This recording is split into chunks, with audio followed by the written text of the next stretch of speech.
for inviting me. So I'm a Professor of Environmental Epidemiology at the University of Leicester with over 25 years experience. I've done some of the longest running and largest epidemiological studies on air pollution and long-term effects on health. I'm also clinically trained initially and a public health doctor. My other roles are Chair of the Health Protection Research Unit in Chemical Threats and Hazards, which also includes air pollution and noise within its remit. And I'm the current Chair of the Committee on the Medical Effects of Air Pollutants. So I will try and distinguish in my evidence what is related to COMEP and Chair of COMEP and what are my individual opinions. And I also need to credit the UK HSA team, Secretariat supporting COMEP and Air Quality Department, because we've discussed some of these questions and they've been quite helpful in their input in preparation. So thank you. Thank you very much. And Professor Harrison. Yeah, thank you, Chair. My expertise complements that of your other two witnesses today. I'm not medically qualified. I graduated initially as a chemist, but I've become an atmospheric scientist.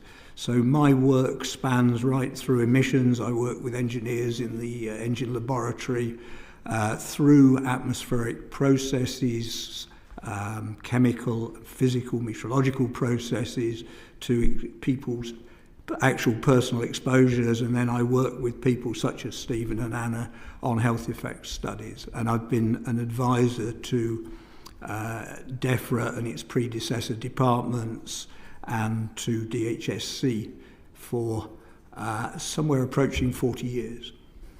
Extremely busy people, evidently, which is great to hear. So Stephen, if I could start with you. Some studies have estimated approximately 48,000 premature adult deaths attributable to PM2.5 exposure. The updated report, Breath of Fresh Air, brought that estimate to around 30,000. So it's quite a range. I mean, how certain can we be around the likely impacts on public health of poor air quality, and which is the most accurate estimate, and what are the vagaries within our knowledge base so far? Yes, thank you. So much of what I'm going to say over the next 15-20 minutes or so as we go into all of this detail is through the Royal College of Physicians report that we released in June of last year, and numbers that you've just quoted have come out of that report, the 30,000 in particular. So calculating this, and I've got some real experts on my left, these are estimates, okay? So the first thing we've got to understand about air quality, as was highlighted, I think, politically a couple of years ago, is that we've really only got one single death from air pollution exposure, which was little Ellie Kissy Deborah and all of that story around her asthma. But what air pollution does, especially chronic exposures, is that it accelerates death from a variety of different causes. And I'll come back to that later on about the different causes. And so the way this is calculated is often through all-cause mortality, that's whatever causes death, on the vertical axis versus the concentration of the particular pollutant along the horizontal axis of a graph, where millions of people have been looked at across large areas of geography, whether it's in the United States, Europe, or in the United Kingdom. And that leads to a relationship between the concentration of the pollutant on the horizontal against the number of people who are affected by this, the magnitude of the effect. And from that, one can derive an index. So, for example, for every 10 microgram increase in small particles, PM2.5, there'll be 6 to 8% increase in mortality in a population. And using that then, and knowing what the population of the country is, for example, in the UK, how many deaths there were, say 600,000 in the United Kingdom each year, then you can work out where the number comes from with a 6 to 8% increase in mortality. And that gives us the number. Of course, there are very wide variations, and this is because of the technology that's used to measure them. Sometimes we use single pollutants, sometimes combined pollutants, particularly particles and nitrogen dioxide, which are the two principal pollutants driving these statistics. And also there's been updating of methodology in the calculations, and Anna and Roy will be able to expand on that should you wish that, because there is quite complex statistical analysis that goes into all of this, whether they're 1 pollution models or 2 pollution models, and various variations on all of that. But I think at the end of the day, we are talking about 30,000 people having their lives shortened as a result of air pollution. And the underlying mechanisms of that affects different diseases in different ways. But basically, it's premature aging of organs, whether it's the brain, the heart, the lung, wherever it is, brought on by this exposure. And Professor Hansell, I mean, we had the tragic death referred to there. It was, I think, widely said it was that this was the first time we'd kind of recognised an air pollution related death on a coroner's report. But obviously, as we heard there, you know, huge numbers of deaths every year attributable to this. Do you think because of that, the fact that it isn't identified as a cause of death officially, that we treat this as a far more negligible problem than it really is, and that actually we should be viewing this as a sort of public health crisis that we would be if we had that detailed on 30,000 different death certificates every year? I completely agree that we underestimate this. I mean, I sometimes use the analogy with cholesterol. So people don't die of high cholesterol, but it has a huge impact on cardiovascular disease and probably dementia as well. So air pollution is like this sort of chronic stressor, as Sir Stephen just said, exacerbating the risk of other diseases. The mortality figures are going to depend on exactly how you calculate it, but within the ballpark range that we've calculated, 30,000 is quite a reasonable estimate. It certainly underestimates it just to look at mortality, because the more health outcomes we look at, the more impacts we see of air pollution. So the Committee on the Medical Effects of Air Pollutants recently commented on dementia and finds it likely that air pollution is exacerbating dementia. We know there are effects on lung cancer, we know there are effects on metabolic diseases such as diabetes, and well-known effects on respiratory and cardiovascular systems. So the harder we look, the more we find. And those have impacts on morbidity, costs to the health service, and impacts on illness and productivity at work. And so, Stephen, do you feel that policy has been framed more around sort of achievability and cost rather than that public and environmental health imperative? Absolutely, I do. And I think that's been the change in the last 5 to 6 years, really. This is a major public health issue we're talking about now. Just to give you one example, and there's a Danish study of over 3 million people in the population of adults over the age of 30. And out of 840 deaths in the medical lexicon, all the different diseases, 700 of them have now been linked to poor air quality. And that's in Denmark, which is a pretty clean country compared to many European countries. So that just gives you an indication. We're just scratching the surface. And the numbers we're dealing with at the moment are going to be a gross underestimate of the true damage that's being done by breathing poor quality air. And I think what we've witnessed over the years, looking back, is compromise. And of course, it depends where you actually put a value on life. We now realise that air pollution is affecting pregnant women, babies that are born smaller. We're looking, as Anna says, at brain diseases appearing across the life course, and a whole variety of conditions which are really affecting, you know, the capability of society to be able to function. And I think that connection has not been properly made, that what we're really talking about here is almost every chronic disease, a really important contribution to it, and it's disabling the population in its ability to be able to deliver maximally in terms of their productivity. Yeah, and Professor Hansell, I mean, is that underestimate that we have, does it potentially undermine and the case to be made? Because if we're sort of giving people an artificially low estimate of the number of people who are dying, then aren't we sort of, if you like, underplaying the true severity of this? And how could this committee or how should we all be working to ensure that this is given the level of awareness that it should be?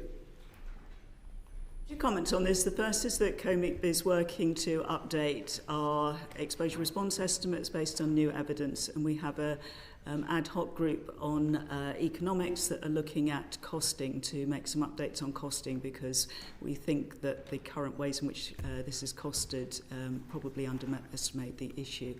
I think the second issue is about how certain you want the evidence to be. So, if you're looking at the beyond all reasonable doubt versus the likely or possible end of it. So within COMIC, we tend towards the beyond all reasonable doubt or balance of probabilities evidence, so that we know that we have very robust evidence to give to policymakers, but we could also look at possibles and say, actually, we think this is quite likely, but the evidence base is still developing, but we should take action now.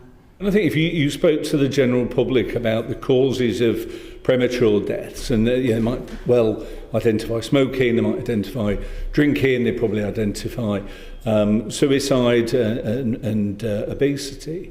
I suspect very few of them would identify air quality as a major cause of that. And yet, whilst people will go to tremendous lengths to give up smoking and to take other steps to improve their health, they might be completely oblivious about the risks posed by air quality, both internally and externally. How great do you think the knowledge gap is amongst the general public who actually have a chance to influence it?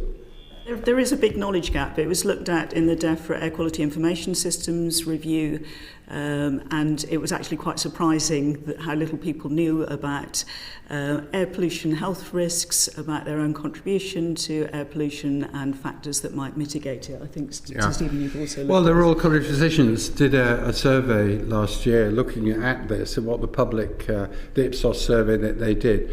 And there was total ignorance. They all knew there was something bad about bad air pollution, but they did not know what and how and anything else. And the other important thing about this is different from tobacco smoking or drinking. Those are voluntary things that people can do to themselves. This isn't voluntary, and those that have the least ability to cope with air pollution, living in poor areas of our urban environments and even in rural environments, and the ethnic minority groups, they're the ones most exposed who are the least contributors. And so in a way there's an equity issue here. This is really important, and we mustn't forget. And I think policy's got to start taking this seriously now in the parts of our environments where people live and who do not have very much to be able to survive on. Yeah, excellent. Thank you very much. Ross Savage. Thank you, Chair, and thank you very much to our panel for coming in today. A question to Professor Hansell first. The good news is that it looks like air pollution levels are declining over the last 8+ years. So based on that, would you expect to see a gradual decline in respiratory illnesses and hospital admissions in proportion possibly to that decline in air pollution levels? It would. And the UK HSA actually did some modelling of this that they published in, I think, about around a few years ago, but it was looking at the air pollution in 2018, and they modelled forward to 2050. And their model suggested a fall of around a third in the air pollution levels that would relate to, given the expanding size of the population, around a 25% drop in the number of deaths that could be attributed to air pollution. So there's obviously a lot of uncertainty about how you model forward in time in terms of air pollution, but it doesn't go away. That's a key message from this. You don't lose the impact of air pollution. And that's because air pollution has impacts right down to very low levels. We've not been able to find a threshold level beyond which there are no effects of air pollution. That's very helpful, thank you. Would either of the other panellists like to come in on that question? Well, if I could just come in very briefly on this.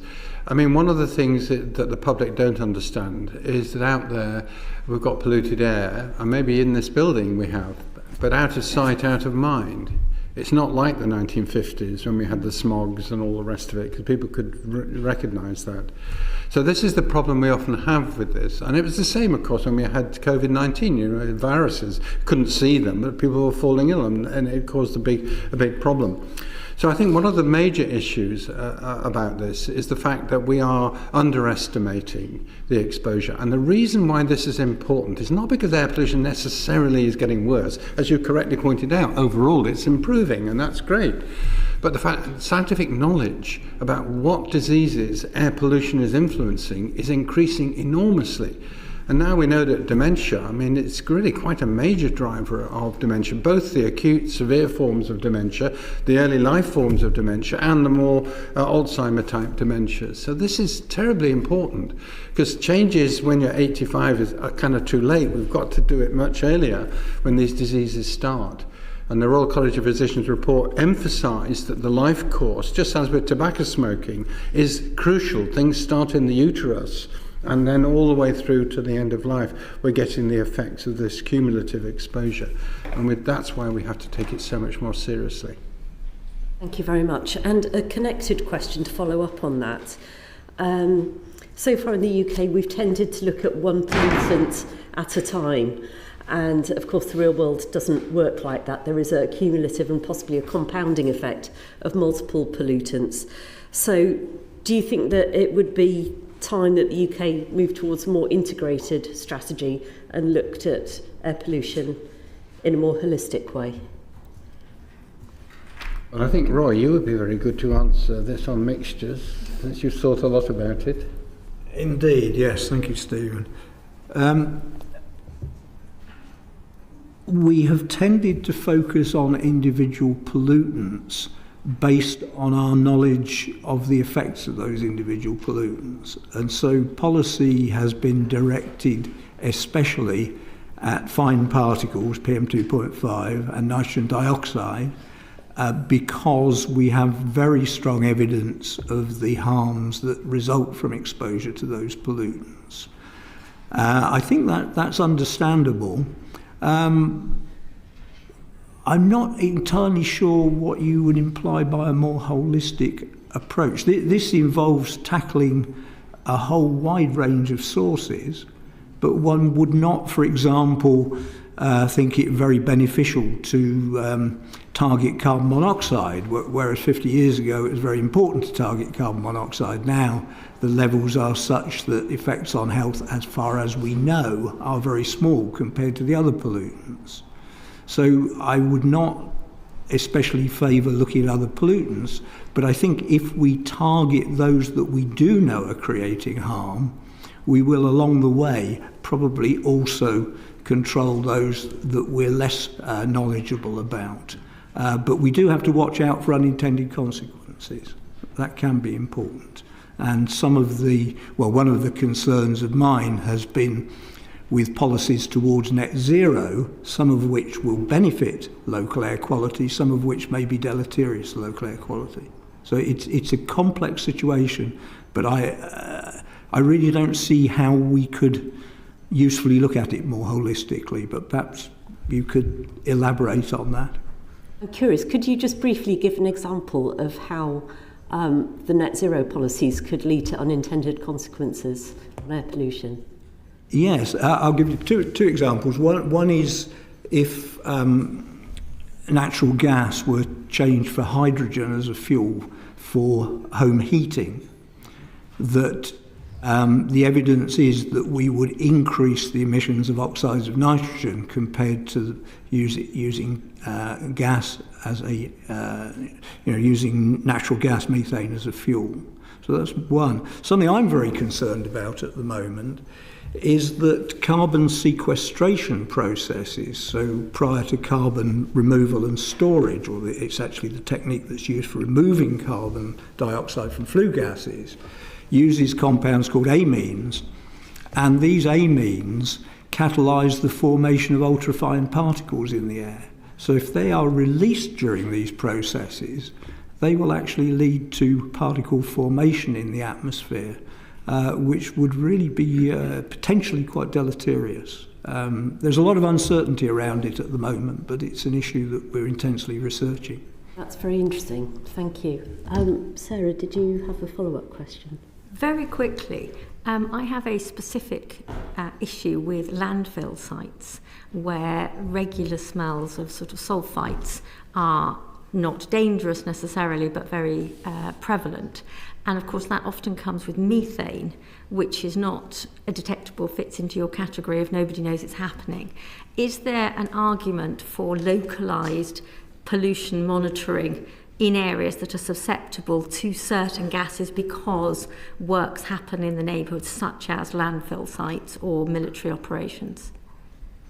Well, I think the issue you're referring to is the release of odorous compounds, sulfur compounds. But there is methane coming out with it as well, which is obviously not detectable by the residents. Yeah. It's the sulphurous compounds that they know about because they smell. Well, that's very true, but the methane is unlikely to be harming their health, whereas the sulphurous compounds may be, although we don't have very strong evidence on that, but there's strong suspicion that they will do. The concern over methane is because of its very strong global warming potential and the fact that it's exacerbating the warming of the lower atmosphere. But we don't measure the sulfites either, do we? Only in one case. We don't routinely monitor them. In the case of the Wally's Quarry landfill site in the Midlands, there was quite intensive monitoring put in by the Environment Agency for hydrogen sulfide, although unfortunately they failed to calibrate their analysers properly, so we don't actually have much useful data. So we've been talking very much about average concentrations of air pollutants. What you're talking about, which I think is amazingly important, is where people live and where they function and where they go to school and all of that. And in fact, the actual knowledge about local exposure is very limited. And we've got now technologies that can provide that sort of information, not necessarily for these sulfurous compounds, but maybe for others. And I think canyons between buildings, for example, or some good examples we've had in Wales recently of wood smoke and how it's trapped between buildings and between areas, and people are becoming exposed to all of that, would not register on the national statistics.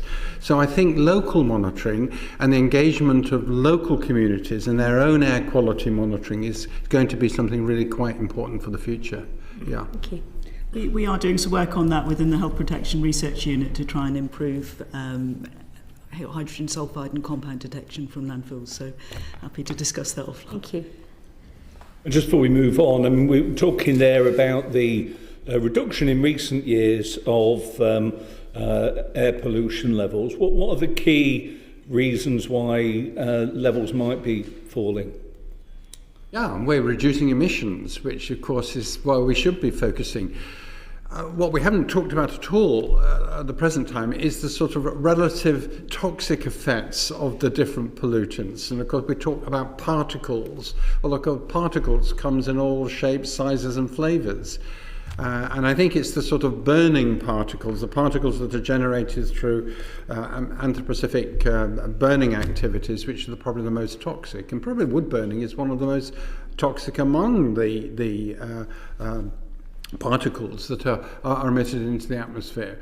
So I think the importance of connecting toxicology to the source of pollutants is an important one. So what we need to do is not just identify the density and the concentration of particle pollution, but actually what type of chemicals are packaged in those particles, because some are going to be more toxic than others, and they're going to come from different sources.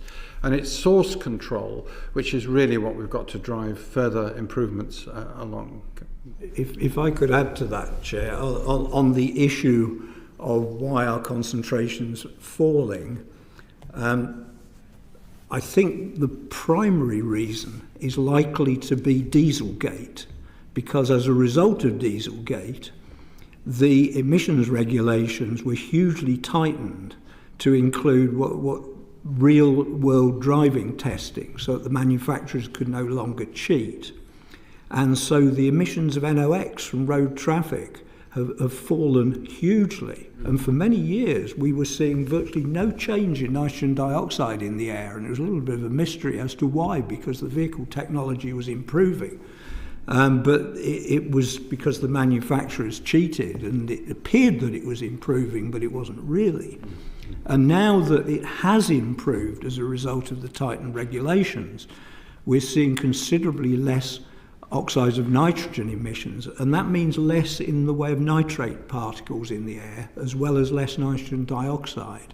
And part of the improvement is because we import quite a lot of our particle pollution from the European mainland, and they are similarly reducing their nitrogen oxide emissions, and so the import of particles has fallen, as well as the local production of particles. So there is a good news story there. Great. I mean, just if we come back, thank you for that. Come back to you, Professor Holgate. I wonder what are the sort of the public messaging impact of the sort of the revelations about wood burning, because I think if we went back 8 to 10 years, lots of people were told get rid of your gas fires, get one of these wood burners, save the planet, and they went out and got these wood burners, thought they were doing a good thing. Now they're being told actually you're public enemy number one with your air pollutants. And do people end up, and I remember not that long ago we said get diesel cars, that's the way of being environmentally friendly, and then we said, oh no, don't have diesel cars. So, people eventually just start thinking, well, what's the point? They tell me one thing 1 year, and a few years later they tell me the opposite. Do you think we've got a real issue in terms of the public messaging on this? Oh, absolutely we have. And we've got ourselves in a bit of a tangle over all of this, because there's no question about the toxicology of wood smoke pollution. I mean, it's a major issue, and if you look at some of the statistics from Australia and Canada and North America with these forest fires, a horrendous effect on coronary heart disease, on brain problems and so on. And of course they're not fires in people's houses, these are major exposure, but they're very high levels of exposure over relatively short periods of time are having major health impacts. And I'm afraid we have got ourselves in a tangle over this.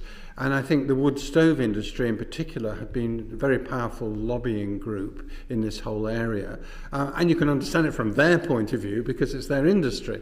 But on the other hand, if we really are serious about protecting human health, especially those of children and young people, we've got to address this. I mean, this is just not acceptable. That on the one hand, we're trying to get air pollution down outside by doing all the things that Roy's been talking about, but on the other hand, here we are, burning wood willy-nilly, and it may be socially unpopular, and I'm sorry, it is socially unpopular, and so is giving up smoking socially unpopular if you're a smoker, but it can be done if we get the messaging right. And my view on this at the moment is that we've got to rethink this whole area of the messaging, really, and people have choices, they'll be able to make choices.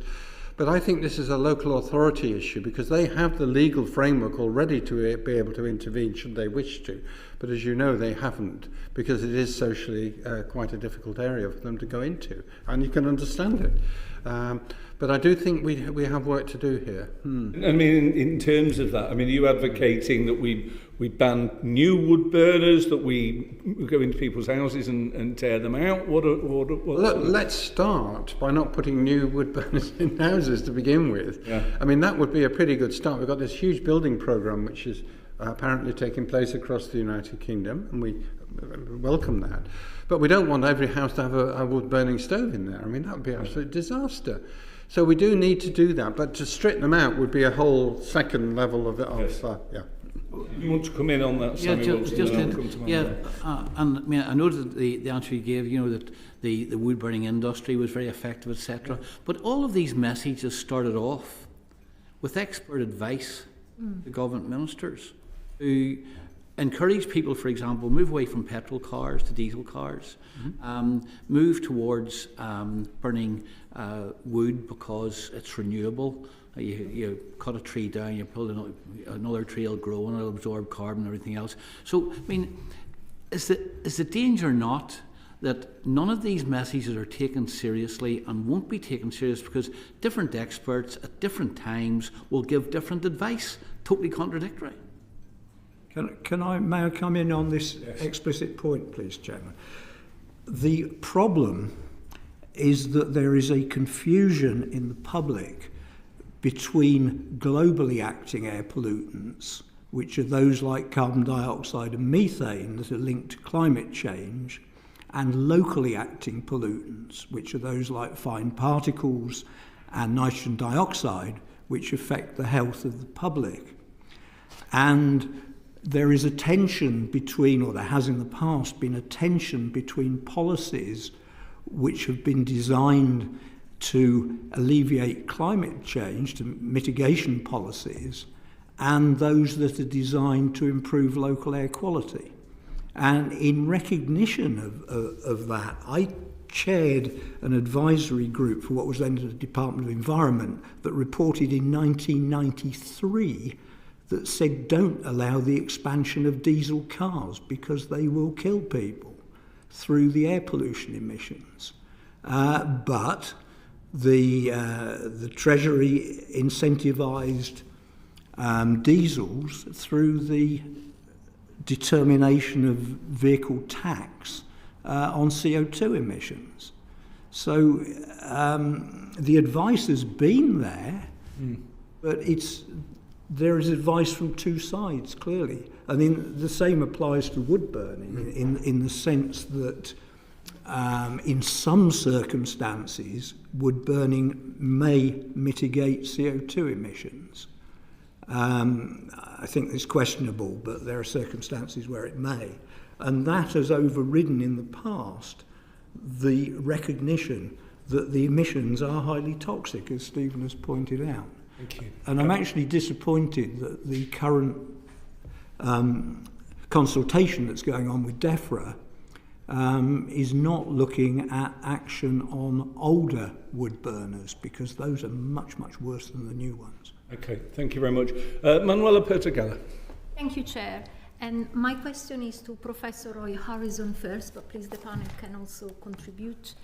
It has been notoriously difficult to capture and monitor reliable data on ultrafine particulate matter. So what advancements have been made to improve this technology, and what benefits could be had by capturing this data?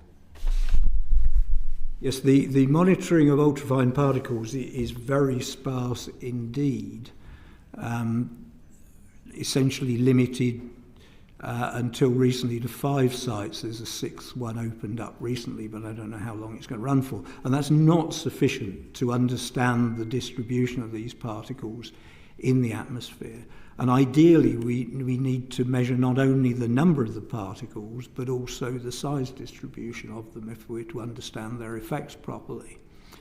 There is work going on to compare different types of measurement devices, and I'm hopeful that we may be able to introduce some cheaper devices. The current measurement stations, and we run one in Birmingham, uses instrumentation that costs around £100,000 capital cost, and has very high running costs associated with it as well.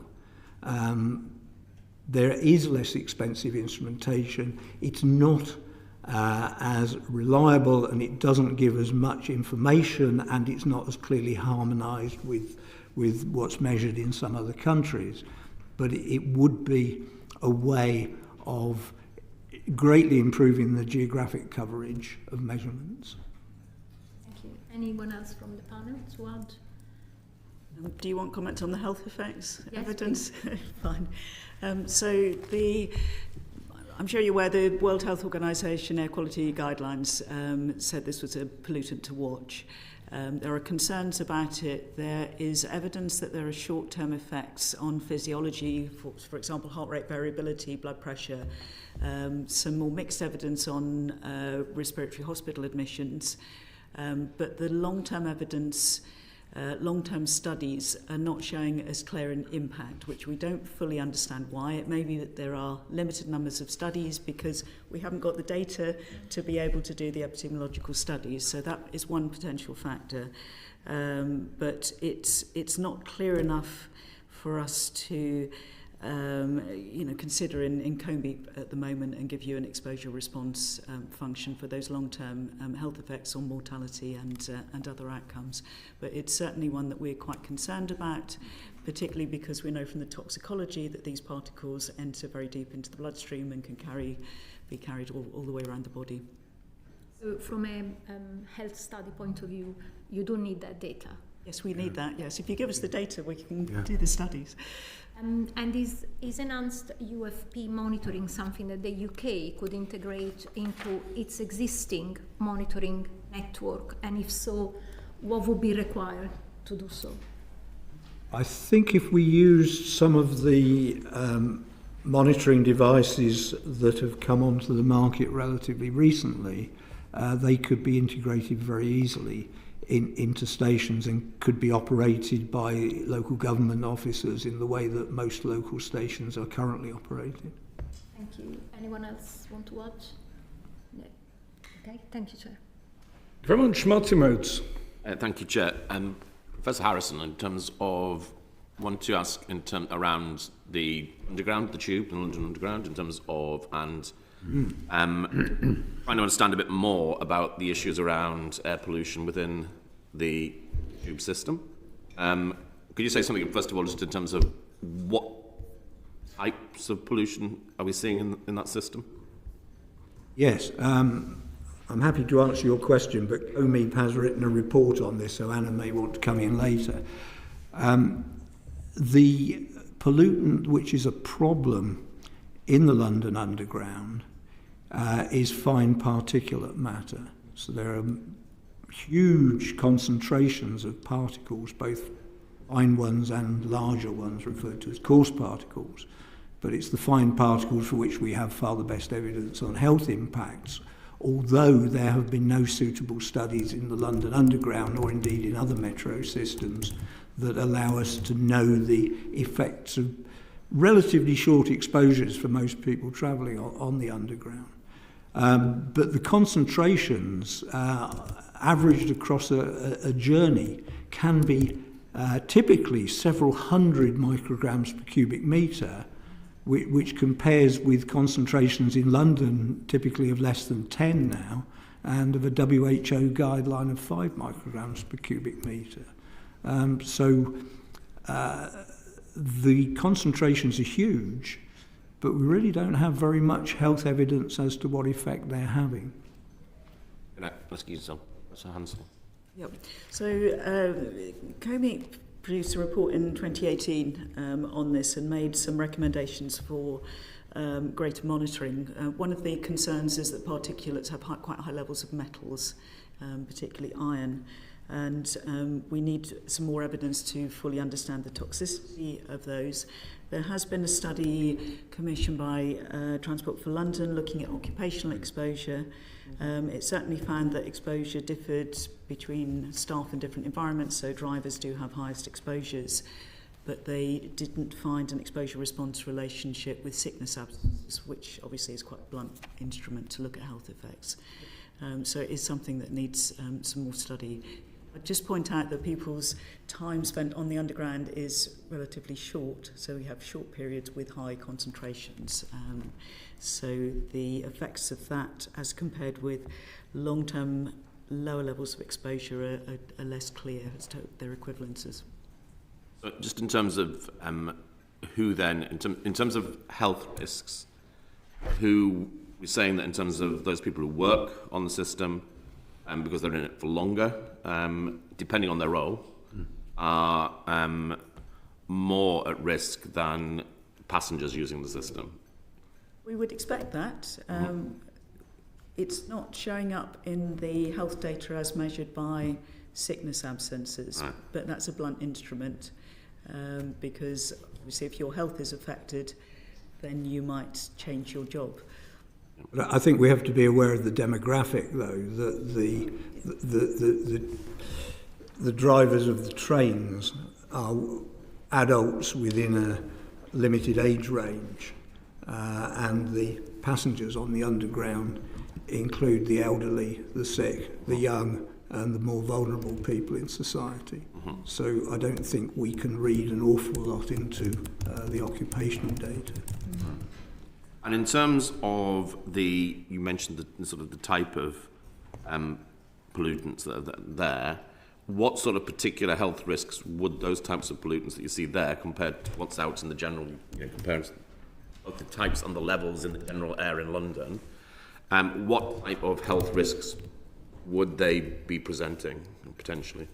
Shall I take that one? If you like. Yeah. Come in as well. Well, yeah, I chaired a subgroup of Anna's committee that looked at the question of differential toxicity of particles. In other words, do we have evidence that particles from diesel exhaust are more or less toxic than wood smoke particles and so on? And unfortunately, the evidence is just not sufficient for us to make that sort of judgment.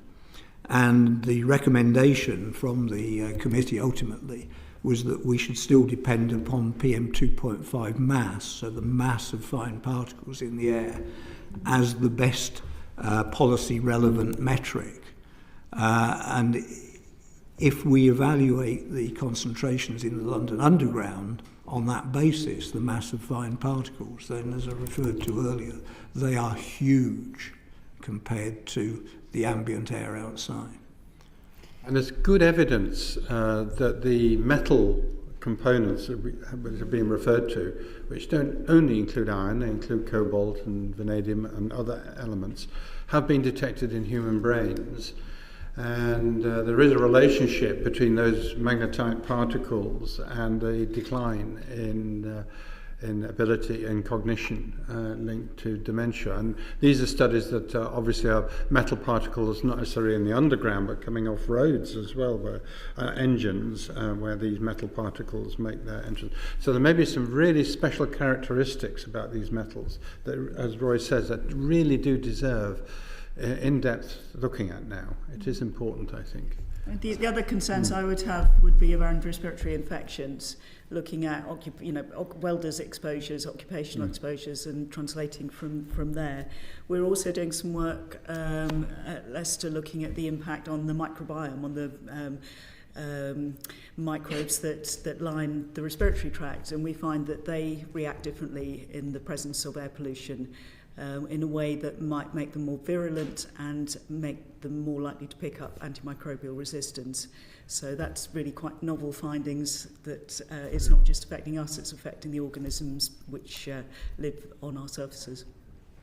In terms of managing these risks, in terms of, obviously there is something around, in terms of having an underground rail system, there are certain, in terms of sources of where the pollutants are coming from. But there's also the issue in terms of how you then filter those pollutants out. So in terms of where do you think the main thrust of activity should be? Is it about trying to reduce the pollutants in the first place, or is it dealing with the pollutants that will inevitably come from that process taking place? If I could actually speak relatively short on this response. Technology is already there to be able to extract these pollutants close to the tracks where they're generated and the breaks. They just haven't been implemented. And Transport for London have already done some very limited trials on these. So, I think it's ready to go, to be honest. And they do need a pilot study to demonstrate all of the things that you've asked for. Thank you. Thank you very much. So I'm afraid we have now got, I think, one vote. And so we will suspend this session. Members will go and vote, and we will return and carry on. So this sitting is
to order. Well, welcome back, everybody.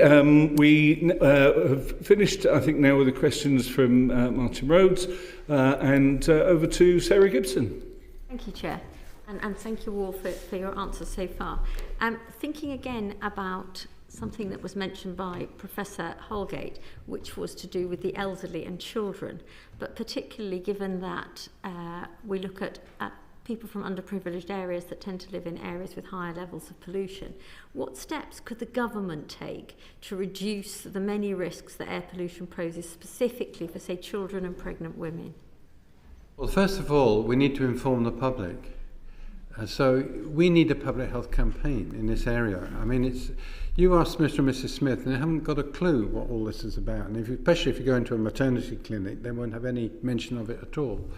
And so here we have all this amazing scientific evidence. And there's no question about the health-related effects. And yet the efforts to get that information out to the broader public is almost zero. So we must have this, and we keep getting pushback on this, saying, no, we don't need a public health campaign, it's too expensive, we can't do it. But unless we go out there, why would the public want to engage in all of this if we don't get the evidence in front of them in a way that they can deal with? And DEFRA has actually recently, fortunately, set up through AQUIS, which is the Air Quality Information System, which Anna helped run a year or two ago, helped set up this Air Pollution Awareness Coalition, which is great. It's getting everybody together and agree the messages and all the rest of it.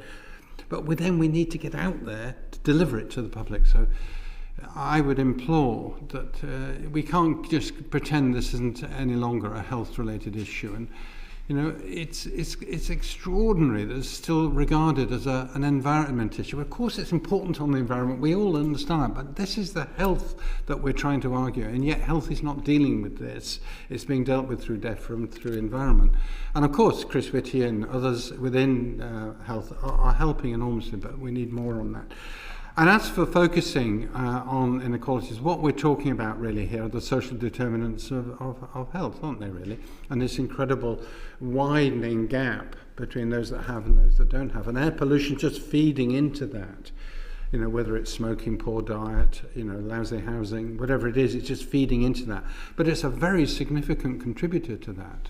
And I would like to strongly suggest that apart from information, the local councils who are having to deal with this start beginning to take this quite seriously. Because there's a lot they can do locally, actually, if they got on with it, at least to provide for the public alternative routes, the way they could move around. They could think about the transport, they could think about the ventilation of their schools and the ventilation of social housing. And especially with the death of that little boy, you know, I mean, we know that housing is a big issue. And so I think there are things that could be done, but we need simple messages. We need to get them out there, but we need the work to do it. And I would very much like, if you don't mind, Chairman, my asking this committee to actually think about that as one of your recommendations, that we need to get the profile of this area up to the public in a much more tangible manner than currently is the situation. Do you think that perhaps the government is not pushing it because if the public was more aware of the issues around air pollution, I mean, it's different. I can give you a message that says smoking is dangerous for you, you could stop smoking. That would improve your health. But if I say to you, your air pollution is dangerous because you live in the wrong side of the city, move to Mayfair and you will be better off, there's not a lot you can do about that. No. So is it that the government is not not promoting this as an issue because in fact the solution is so difficult? We've had some wonderful experiments done out there. The ultra-low emission zone, which was so unpopular in London, it's transformed the city of London. I mean, I'm from Southampton, I come to London, and it's a lovely place to visit and walk around now. So you get these added benefits. And I see children playing in the streets and so on. And the health benefits now are beginning to come in. We're beginning to see the health gains. And there's been some marvellous studies conducted around the ultra-low emission zone, around Bradford, and some of the work that's been done up there. So I think if we can show to the public that if you make these changes, they may be superficially awkward to begin with, but actually the long-term gains are phenomenal. And the quality of life generally will expand in those communities that have this focus put on them. Thank you. Do either of you want to come in? Yes, I'd like to come in on the, we've talked about specific actions for children and pregnant women. Actually, I think the best action the government can take is to set ambitious targets so everybody benefits. And that's going to have the most benefit across the whole population and specifically to our vulnerable groups. And which targets would you like to see them set? Well, I could start with PM 2.5, but I would look at the air quality guidelines that have been issued by the World Health Organization, which I think is a superb guide, not just looking at PM 2.5, but looking at other pollutants. And we should be aiming to meet those. Yeah, thank you. New Clean Air Act would be wonderful, wouldn't it? Thank you very much. That's a very clear ask of the committee, I think. Excellent, thank you. Julie Buckley. Thank you. So just following on from that, there is already evidence out there about the variable levels to which this is experienced in different geographies. So to what extent does someone's postcode, whether they live in an urban or a rural area, lead to the results, the level of their exposure? We might be best placed from AQUEG to answer that, but I can. Yes, the DEFRA's air quality expert group looked at the disparities in exposure across the UK, and it's not an entirely simple picture in that some areas, for example, in the centre of London, which are very affluent, do actually have very high air pollutant levels relative to other parts of the country or other parts of London. But overall, we do tend to pollute those areas most where there is the most deprivation. So there certainly is a major levelling up issue there. But it's slightly more complex than it might appear at first sight. So you're suggesting that deprivation levels is more of a factor than urban/rural?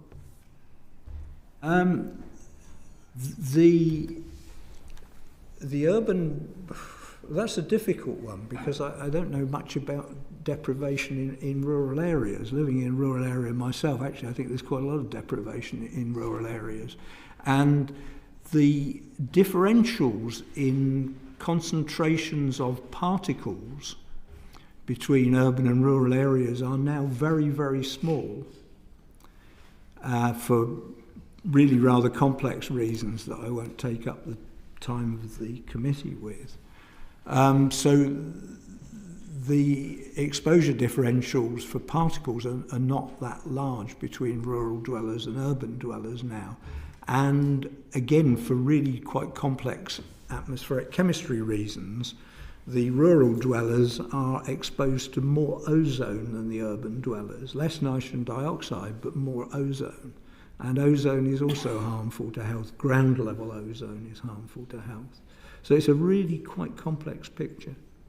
Fascinating. So it sounds to me that economic geography is more important than density of geography.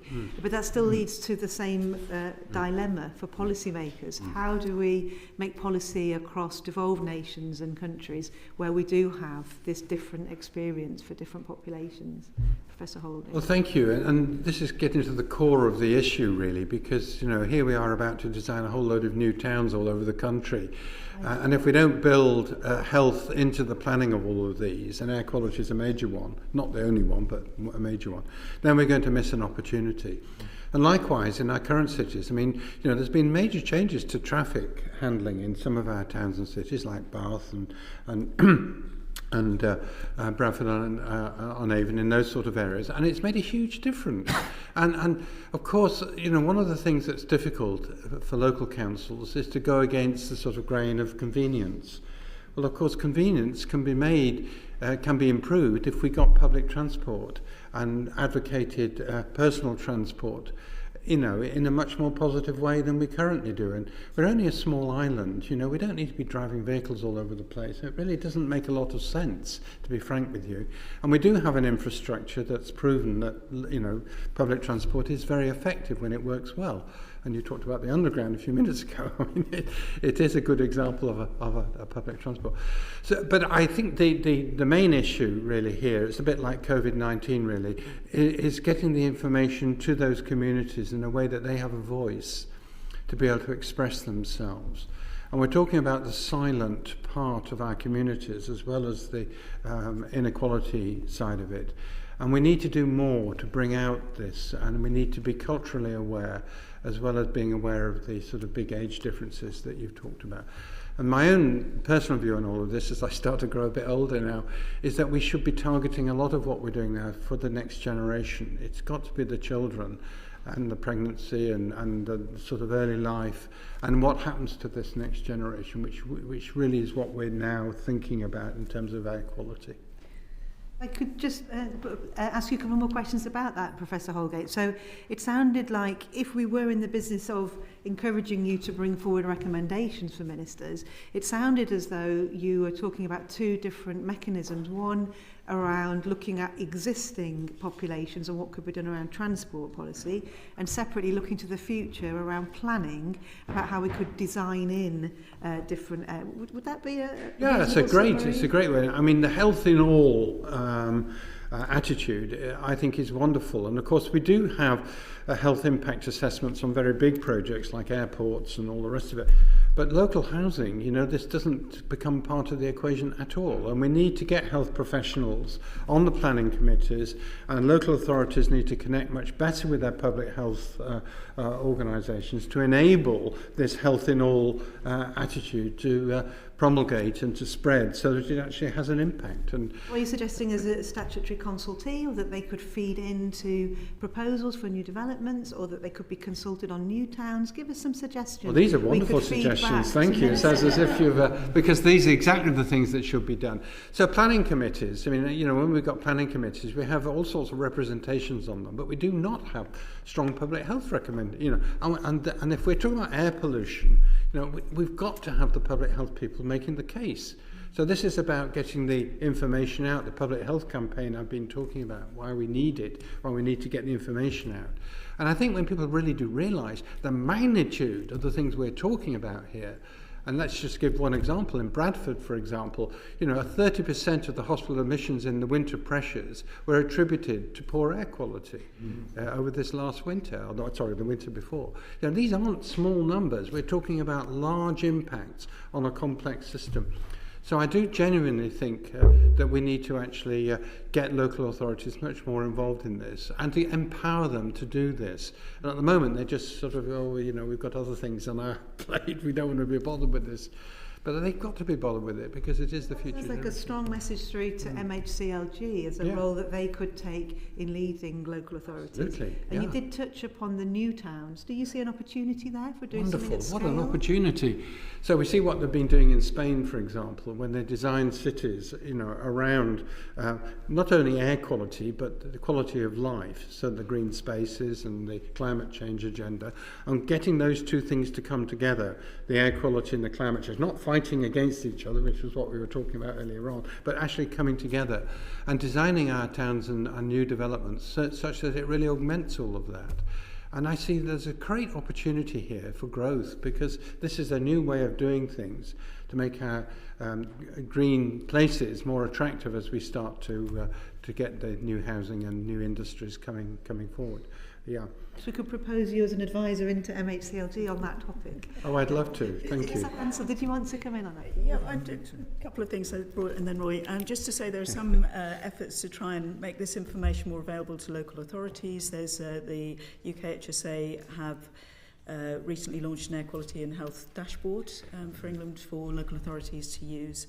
And one of the problems in local authorities is that we have regulatory limits. And we need to get air pollution levels lower than those in some cases. So people are focused on the regulatory limits, and it's harder to get local authority interest into reducing air pollution levels more generally. I just wanted to pick up on this idea of resilience, which Stephen started to introduce about healthy places. So I think the issue is not just that you have higher air pollution exposure in the more deprived areas, but those areas are more susceptible to the impacts of air pollution. So you can also think more generally about, how can we try and reduce the heat stress? How can we improve green space access? How can we improve healthcare in those areas? How can we improve diet? All of which will add some resilience to the adverse effects of air pollution. So it's not just what you're exposed to, it's also the resilience of the community. Thank you. And Professor Harrison, did you have any final comments as we... Well, really, only to support what Anna's just said. She pretty much said what I would have said. The new towns are a fantastic opportunity to get things right and to be entirely strategic about it. Not to just go on doing the way things we've done them, not very well for the last 30 years. Let's do it properly. Yeah. An excellent suggestion. I'll hand back to the chair. Thank you very much. Chris Hinchcliffe. Thank you, Chair. So following up on those points, it's great to hear about the opportunities relating to new towns. I think we all know that even with the new towns going ahead, that's not how the majority of development in this country will happen.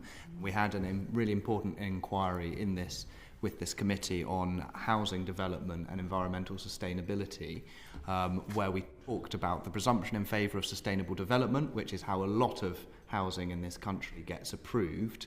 And the Minister's view when he came in front of us was that that policy was working effectively. In other words, that the majority of development in this country is being delivered sustainably.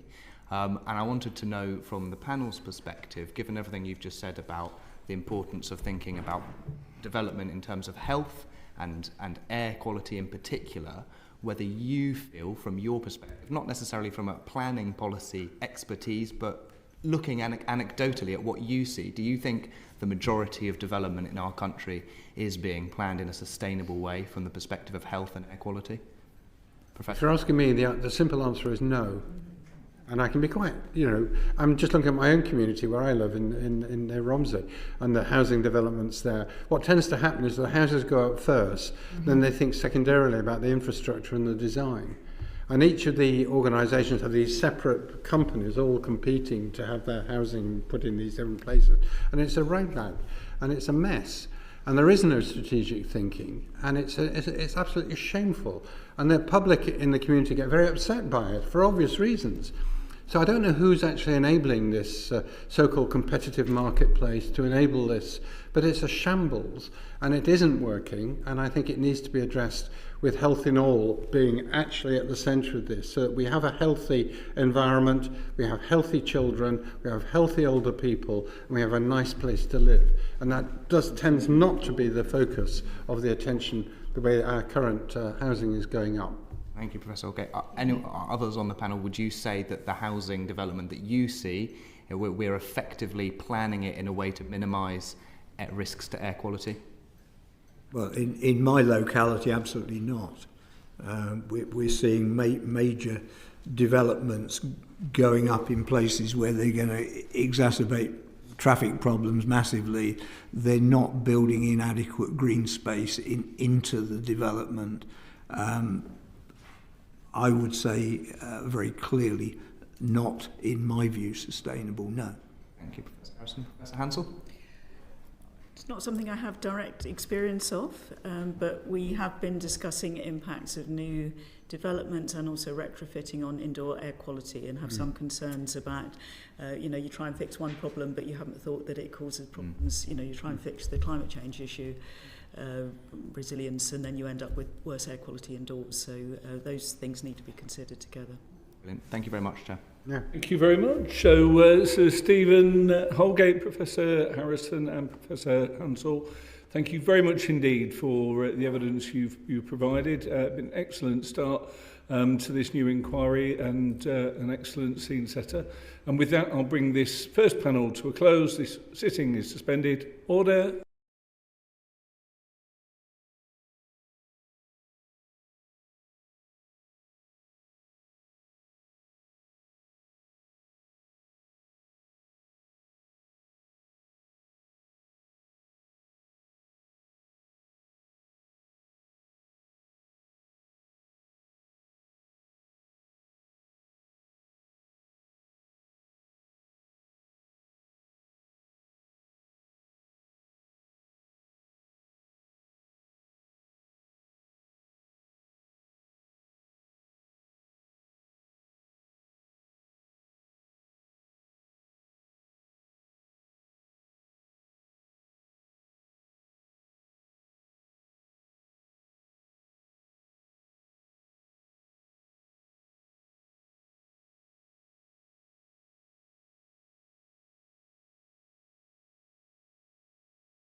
2, 1. Order. Well, welcome back, everyone, to the second of our panel events today on the subject of air quality. I'm delighted to be joined by Professor Mark Sutton and Ms Hawley. Can I first ask you to introduce yourselves and your area of expertise and knowledge in this area? Starting with you, Professor Sutton. Yes, I'm Professor Mark Sutton from the United Kingdom Centre for Ecology and Hydrology. Once upon a time I was a botanist, then I was an environmental physicist, and then I followed ammonia and nitrogen wherever they go. So one ends up being rather interactive through these things. Ms Hawley. Thank you. So I'm Jenny Hawley. I'm the Policy and Advocacy Manager at Plantlife International. So we're a global charity working to enhance, protect and restore wild plants and fungi. So our scope includes vascular plants, which is flowering plants, bryophytes, lichens and fungi. And I've been working on the air pollution impacts on biodiversity and with Mark for about the last 10 years. I'm also a member of the Sustainable Nitrogen Alliance, which Plantlife was a founding member of, so I'll be talking about some of the Alliance's work today as well. And that's a group of organisations that's come together to work towards a strategic and more joined-up approach to nitrogen pollution in all its forms, so air pollution, but also water and greenhouse gas emissions, and the impacts that has on biodiversity, public health and climate change. And Ms Hawley, on that subject then, how does nitrogen dioxide and other oxides of nitrogen affect plants and the ecosystems they exist within? Yes, thank you. So airborne nitrogen pollution is one of the main drivers of the loss of wild plants and lichens and fungi, which then has these knock-on effects and leads to the loss of pollinators and other biodiversity and the degradation of ecosystems, so that those impacts are felt through acidification and eutrophication. So it's, in a way it's quite similar to the pollution of our rivers that we hear a lot about, but it's potentially less visible and less well known than those impacts, but essentially makes the habitats unsuitable for those species to survive. And many of our wild plants and lichens and fungi just can't tolerate the high levels of nitrogen which are deposited from the air onto vegetation. So lichens, for example, have no roots, so they take all of their nutrients and their water and everything they need from the air, so they're particularly vulnerable to air pollution. And of course those species are the foundations of the ecosystems. They're quite overlooked. You know, there's quite a specialist group who really get into lichens and mosses and fungi, but you know, they're absolutely the cornerstones of all biodiversity and ecosystems. And then so the impacts, I think, are, like I say, can be less visible, but are equally dramatic really in the long term, and it can have direct toxic effects, and Mark is much better placed to talk about the kind of the science behind this.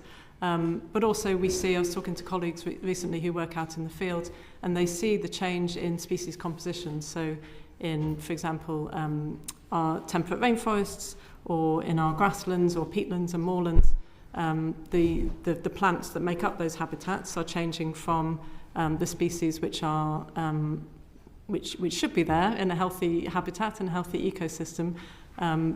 Because they can't survive those high nitrogen levels, they're being overtaken by more nitrogen-loving species, which tend to be a bit more aggressive and dominant. So you're seeing grasses growing in moorland, for example.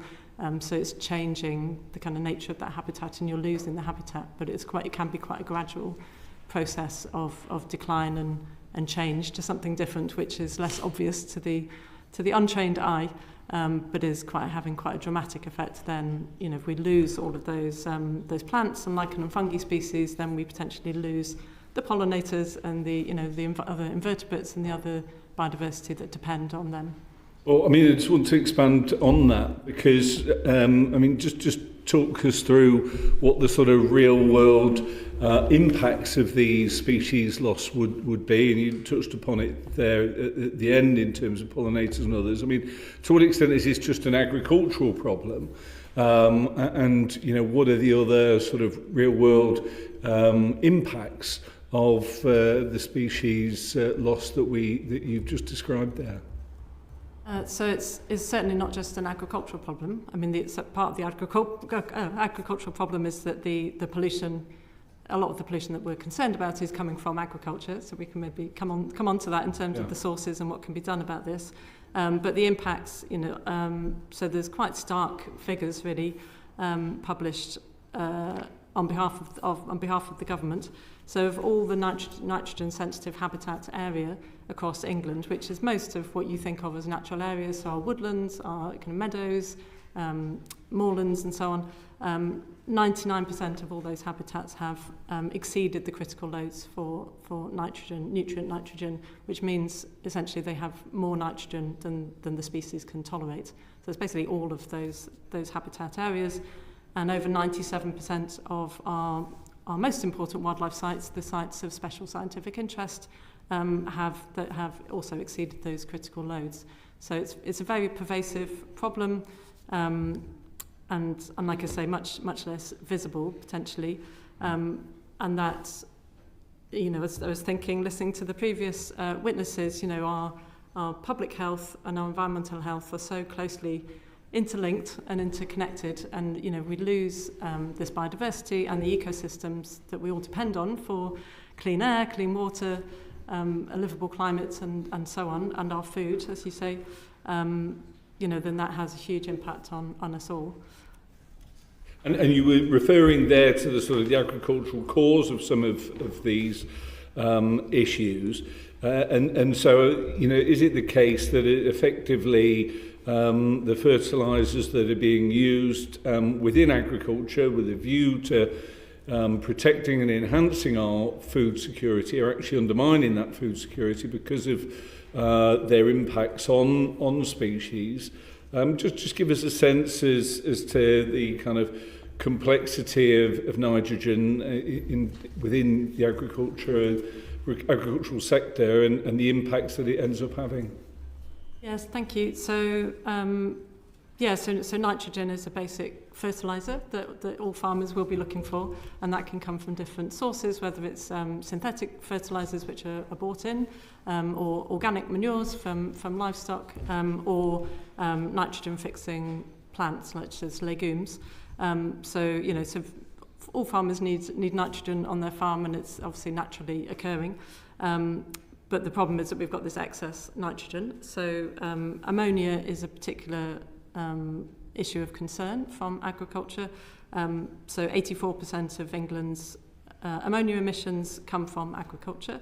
And really, compared to all other air pollutants, that has hardly declined in the last 20 years, really. So I think total ammonia emissions in England have decreased by only 8% since 2005, up to 2023, excuse me.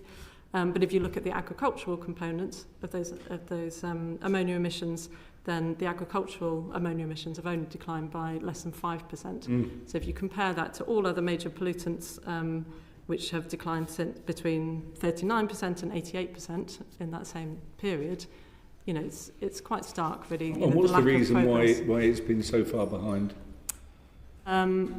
So there's lots of reasons for that.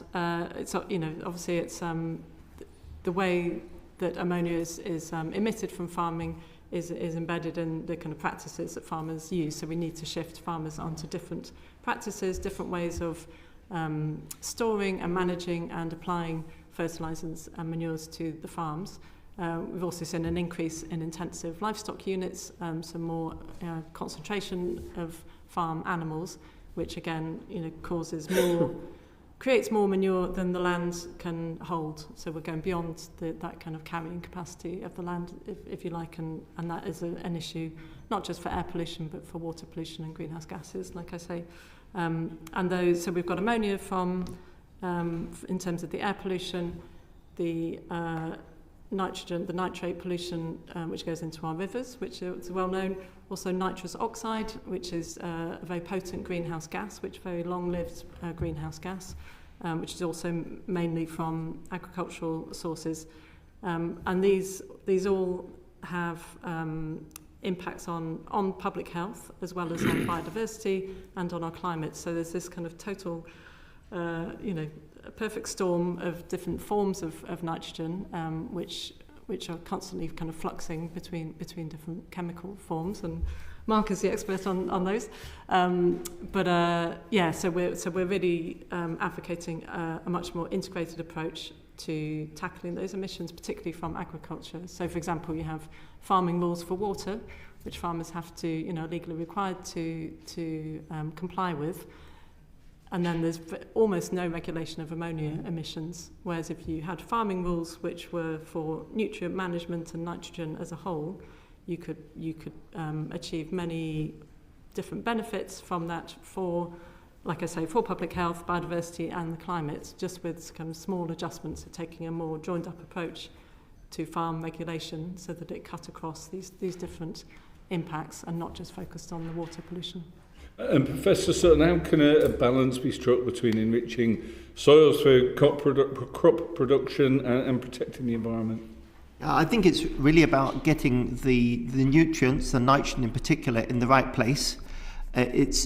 When you put nitrogen fertilizer on, if you put it on as urea, a fraction will come off to the air as ammonia emissions and then go through the air and land on the natural ecosystems.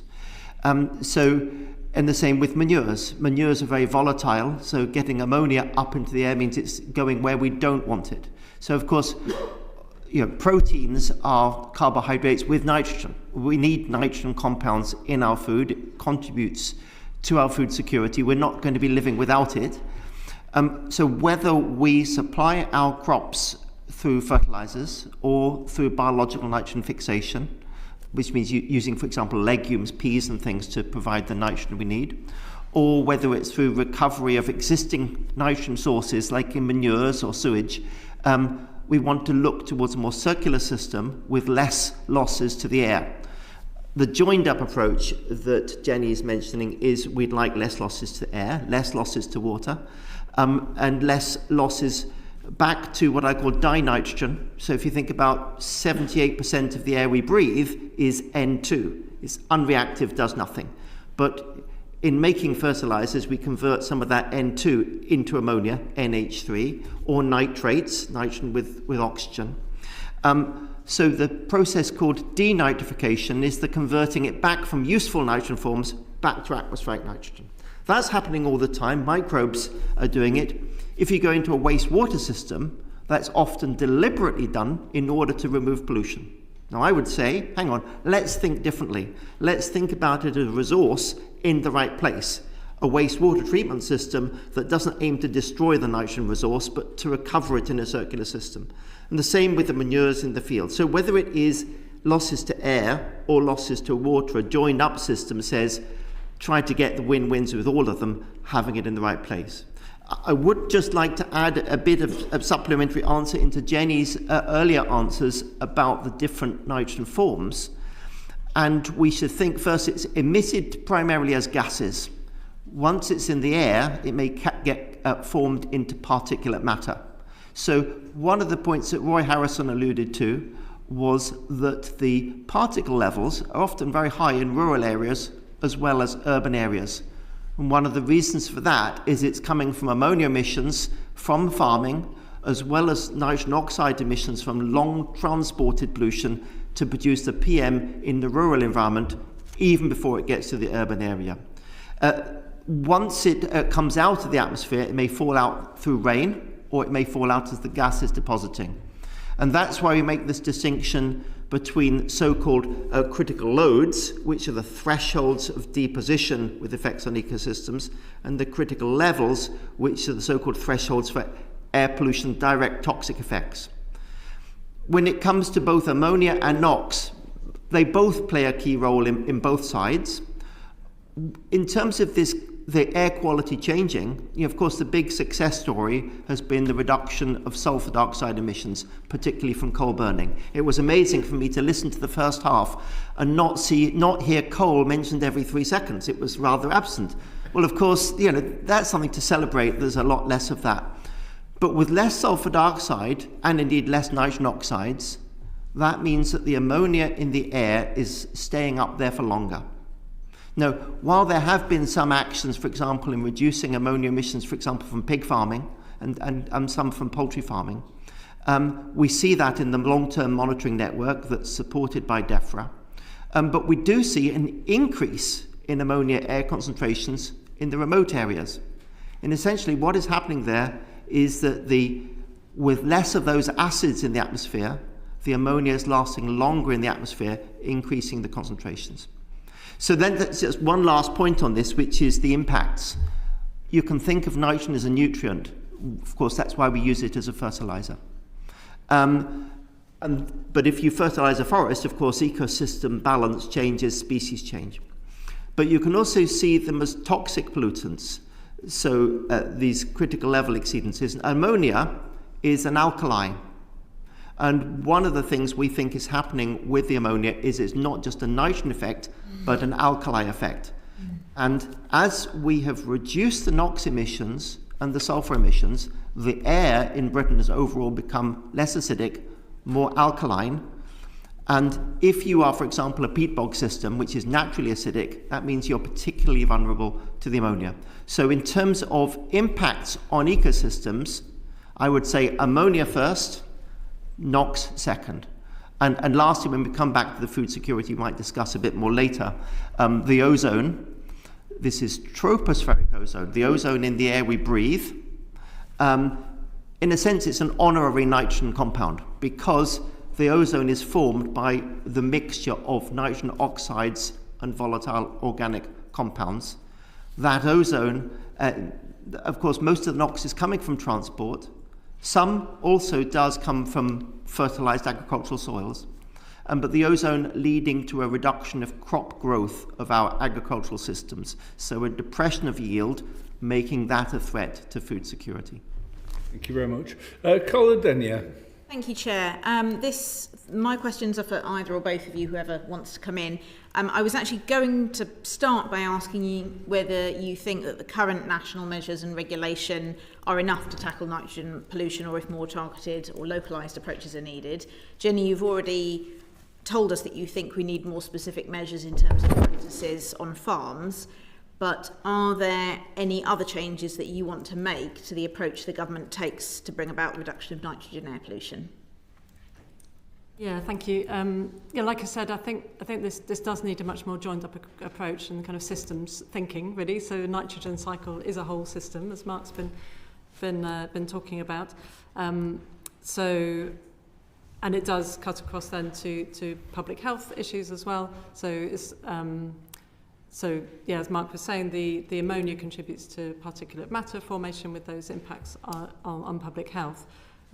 So I think what we need to see, and particularly from this committee, is a push towards an approach to nitrogen across government departments. At the moment, I think it's the ammonia issue is very much within DEFRA, but I think if we had Department of Health and Social Care banging on DEFRA's door, demanding regulation of ammonia for public health reasons, then we'd be seeing a lot faster action to get those emissions down. There's also issues, we were talking about planning earlier, I think for CLG as well, and the planning system is absolutely fundamental to managing the farm developments, the agricultural developments, which have a big issue, particularly around the intensive livestock units. So there was evidence published by Sustain and Compassion and World Farming recently showing ammonia hotspots around the country, particularly in the kind of the border counties with Wales and the northeast of England and north and East Anglia.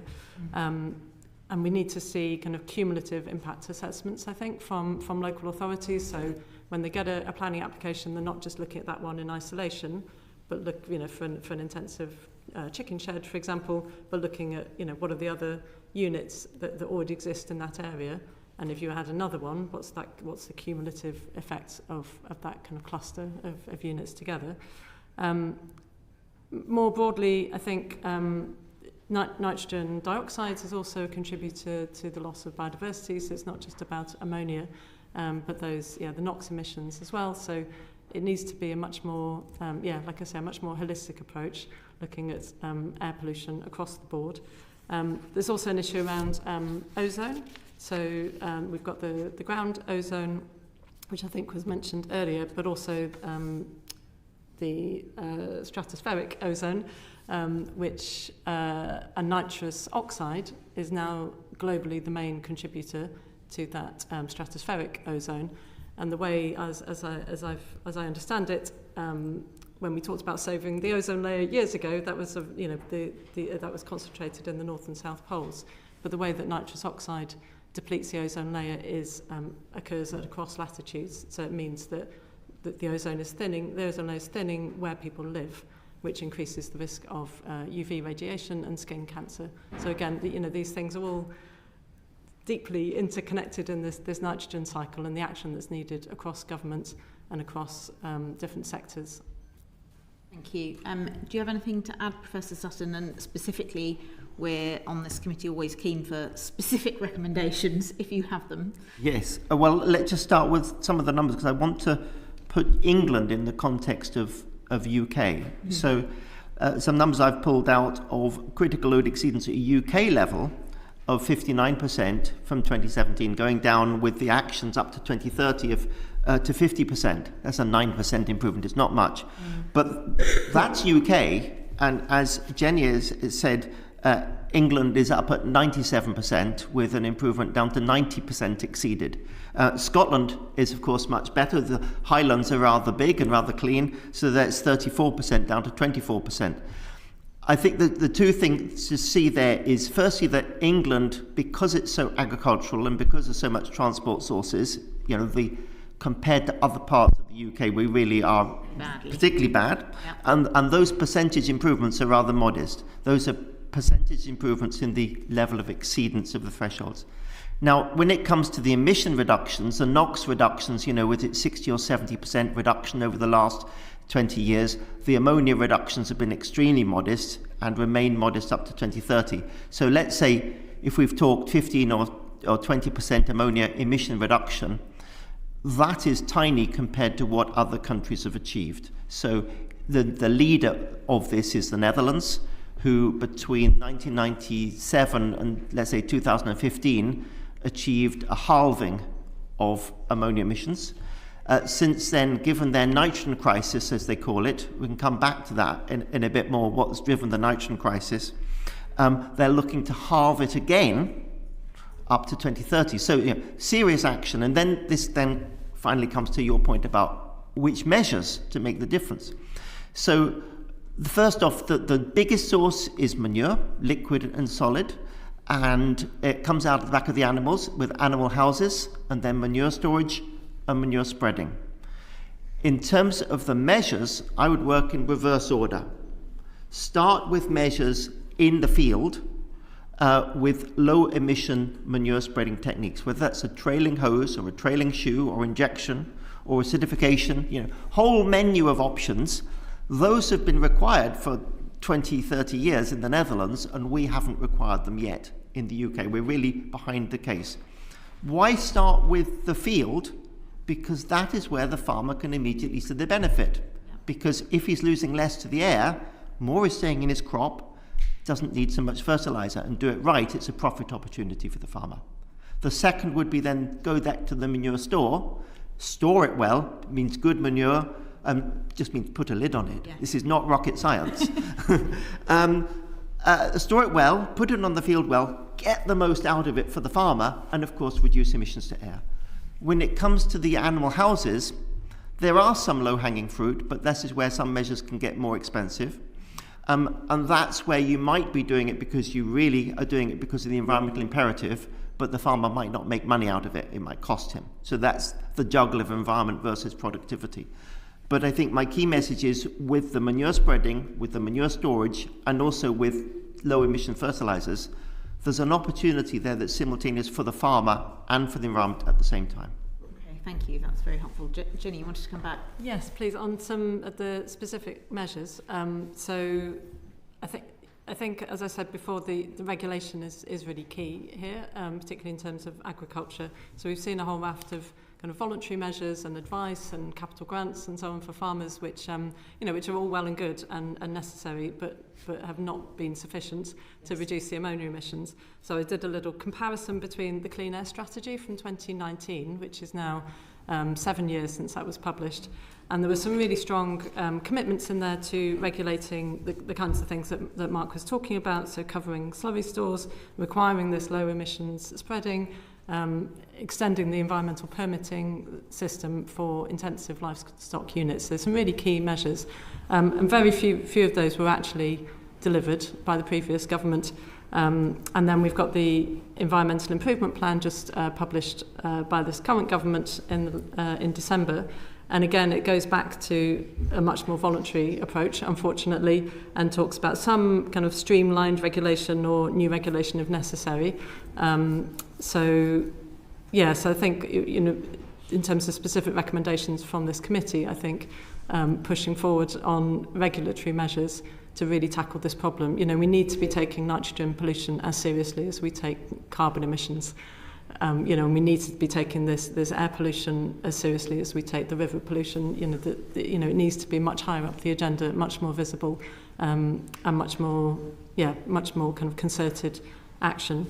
And there are, there's lots of opportunities coming through for that, and in terms of the current policy agenda, there's the circular economy strategy, which does. We're really encouraged to see there is a commitment to tackle nutrient circularity within that process. So that's a really, really big opportunity. National food strategy, the 25-year roadmap for farming, some of the changes to planning policy.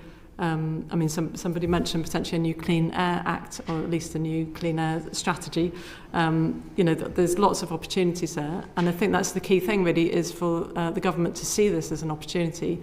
If you take this joined-up approach across public health and the environment, and across air, water, climate, soils, there's massive gains to be had in efficiency and effectiveness of actions to meet the government's targets for public health, for net zero, for biodiversity, for clean air, clean water.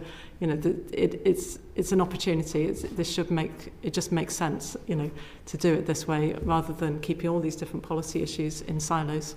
Yeah, and presumably with the food strategy, there's also an opportunity to incentivise more sustainable farming, which would mean fewer of those intensive livestock units. Yes. And that transformation to more regenerative farming is absolutely key. The Nutrient Management Expert Group, which is reports to DEFRA, published a report a couple of years ago on just this issue, and they said that the greenhouse gas emissions reductions needed from agriculture to approach net zero cannot be achieved without rethinking land use patterns and practice. So we need that kind of transformation, and the land use framework, which was published recently, does make a commitment, has multifunctionality as one of its principles, which was really good to see. But you can't have multifunctional land use while these ecosystems and our agricultural land is so kind of saturated with nitrogen. So grasslands are a really good example, and particularly chalk grasslands, which are most kind of diverse species-rich grasslands, and you can find up to 40 species of wild plants in a square metre. They're exceptionally diverse. Again, it's less visible than our ancient forests, but just as important. And the UK has international responsibility for that habitat. It's only found in Northwest Europe, and the UK and Salisbury Plain, where I live, is a large part of our global resource of that habitat. So it's exceptionally important. But you can't have multifunctional chalk grasslands with nitrogen levels that high. If you do restore, if you do reduce the nitrogen levels and restore the biodiversity, that has widespread impacts, widespread benefits for air quality, for water quality, or, climate, greenhouse gas emissions, all the things that we're talking about, and is still productive farmland as well. So you'll still have livestock on those grasslands. They're still actively farmed, but at a much more sustainable and regenerative level. Finally from me, I think I know what your answer is going to be, but I'm going to ask it to get it on the record. In a word, if you can, is the UK on track to meet its 73% reduction in oxides of nitrogen by 2030? I have to say I don't know the answer to that. I see that lots of assessment is done on the quantification of those emissions. We had in the previous panel the question of were the emissions really what they're said to be in the emissions inventory? As far as I can see, it is, but I wouldn't say I'm a sufficient expert on that Conversely, the ammonia one, have we taken action? I think we haven't taken many actions. And it's been sometimes said in many of the meetings in Geneva that I go to in the Convention on Long-Range Transboundary Air Pollution, which is revising its Gothenburg Protocol, that ammonia is difficult to control. I would say that is not true. Ammonia is very easy to control, but you have to agree to take the actions. Thank you very much. I'm really grateful for the depth of these answers, but I'm also quite conscious that we're going to get in votes again, so if we can ask you to be as concise as possible in regard to the questions we're specifically asking here. Thank you. Jonathan Davies. Thank you, Chair. Thank you for all the information that you've provided. I think you've articulated something which the public probably don't see. They see air pollution as being an urban problem, but it's a huge problem in rural areas too. And just leaning into that, you talked a little bit about how ammonia is 84% of those emissions are from agriculture, and it's been a stubborn figure for a very long time. There appears to be some contradictory evidence, however, on whether digestate spreading contributes to increased ammonia emissions. Perhaps do you accept there's a variety of views? Are you best placed, Professor Sutton, to... Yeah, I'm happy to take that one. So we're doing more anaerobic digestion now. When you digest organic materials, you make a thin liquor. It's thinner, so it will infiltrate better into the soil, but it tends to have a higher pH, so that will tend to increase ammonia emissions. So if we do more of it, we'll get more ammonia emissions from that source. And will that... yeah. Sorry, I was just going to say, obviously we're moving to this mandatory food waste recycling. A lot of that will go into anaerobic digesters. Can we expect to see that increase then? Yes, so that source will increase. That's the starting position. But actually, from a bigger picture, anaerobic digestion is a great enabler, because with thinner liquid, it means it's easier to use the low emission spreading techniques which we talked about earlier. So injection, trailing hose, trailing shoe.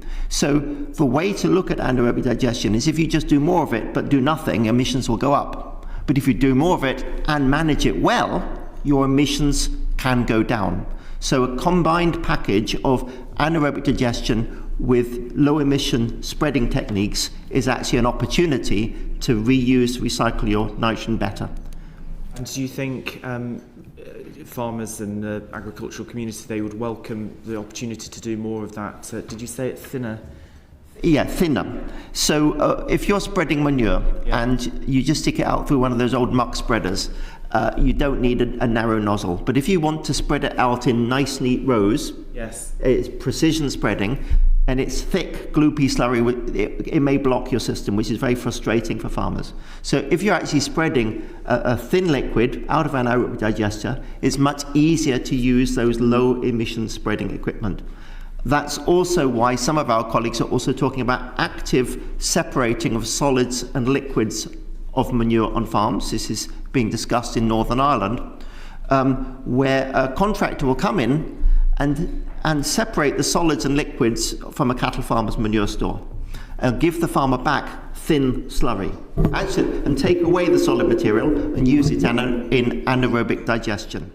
But for the farmer, that's a benefit because it means he can spread his manure more easily through the low emission techniques. And there's no additional cost with the low emissions technique to the farmer? I would say there is an additional cost, but there are also the additional benefits. And this is where, to make it a good business model, you need to invest and do any business right.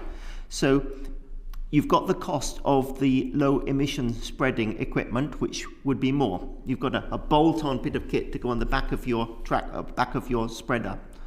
But the gain, conversely, is that you can then work out, I don't need to buy so much fertilizer, and reduce your fertilizer expenditure. And of course, that also means a reduced or an increased resilience against fertilizer price shocks. As we know at the moment with the Iran war, we're up to double the previous fertilizer price. We went up to triple during the Ukraine war. So as a business model, do it well, and there's a profit opportunity in the balance of that. So you can be looking at, percentage return of capital investment of how many years it is. It's going to, until that investment will pay back for you. So I think at the moment we're somewhat dependent on voluntary measures to reduce ammonia emissions through fertiliser use. But if we created the climate where more farmers were minded to adopt the approach which you've described, you think they'd buy in? Yeah, I think this is an ambition question for Parliament, and how far do you want to go, how quickly, how much do you want to reduce emissions? Voluntary approaches may sound nice, but when it comes to, for example, the one you just mentioned on urea, an agreement with the Red Tractor Initiative that says voluntary use of urease inhibitors or incorporation if using urea in the summer months. But how much has that delivered? I think some assessment is needed of how much uptake there has been of that. Conversely, if you really want to reduce emissions, this is what the Dutch and the Danish and the Germans have done. Germans brought in their Dungerverordnung in 2017 that said it will be the case that all urea fertilizers have an inhibitor or are incorporated. So I think it's a question of ambition. If you really want to reduce emissions substantively, this is where the countries that have made progress have done it by mandatory requirements. Thank you very much. And I mean, some people might say it's very easy for us to sit here and say, the government's got to be more ambitious on behalf of farmers. Farmers are already very much stretched, huge pressure on farming incomes, farming livelihoods, and on food security as a result of that. Need to take on substantial additional costs now, and hopefully will benefit down the line. I imagine that there will be huge sort of opposition to the kind of mandatory approach. So I mean, is it easy for us here in the capital city to say farmers have got to be more ambitious when in reality they're facing huge financial pressures? If I take that first and come to you, Jenny, I think it's a question of working with, not in opposition, and finding the points of alignment first, which is farmers will be complaining about the increase of fertiliser prices at the moment, quite rightly. What we're saying is that by using these low emission techniques, by losing less to the soil and less to the air, and of working towards improving nitrogen use efficiency, that's a good thing for the farm. That's going to improve your resilience. However, let's acknowledge that there may be capital costs involved. So how to work with, of course, 3 billion a year, £3 billion a year across the UK spent on agricultural subsidy. But if you look at the magnitude of the subsidies that were associated with capital investment for low emission manure spreading, this was a few million. This was trivial analysis, a trivial allocation of resources. So I would say, if we add up the amount of nitrogen wasted to air, land and water, we'll do it for the UK, in 2023, we'll take the nitrogen lost to air and water, multiply it by the fertiliser price, I get about 3 billion. It's about the same number as the total cost of the agricultural policy subsidies. That seems to me, firstly, to be a rather scary number. Secondly, to be a really good argument to say, let's work with the farmers and look towards restructuring the subsidy system that it can help farmers to deliver that higher level of ambition, so that their business is still as good as it can be. The investment is there. What's worth thinking about is if the government subsidised the investment in the capital expenditure, the farmer is taking all of the profit from those reduced emissions and savings. So in the long term, it's good for them. But of course, it must be a working together to get there. Do you want to add anything on that, Ms. Hawley? Yeah, and I think, there are existing options through the Environmental Land Management Scheme and the Capital Grant Scheme, like Mike said, and that needs to be a package. So we're not just saying just regulate and ban stuff, and require farmers to do things, but to make it a package. So you've got the advice, you've got the support, you've got the financial, the grants and the financial incentives. But I would just add as well, I think, there's good evidence that if farmers move to that more regenerative farming system and are less reliant on these external inputs like the fertilizers that are bought in, it makes the farm more resilient. It makes it so you're not exposed to the price volatility that we're seeing at the moment, but also the resilience of the farm and the soils. That the whole farm is more resilient to climate change, to different environmental shocks and the kind of extreme weather that we're experiencing now. And if you implement that kind of package of measures on the farm and reduce the amount of nitrogen wasted, you can increase yields and you can increase income on farms. So there's some good evidence of that which I can submit to the committee afterwards. So it's not all about a cost to farmers. Thank you very much. Samuel Wilson. Okay. And you've dealt with some of the points you wanted to make, but I may probe a bit more. But first of all, Professor Sutton, the current target to reduce ammonia emissions by 2030 is 16%. Given what you've said about the impact of ammonia on habitats, etc., do you think that target is sufficient? Well, I think it's clear that the target is not sufficient if we want to avoid adverse effects. I frame this as a scientist, of course.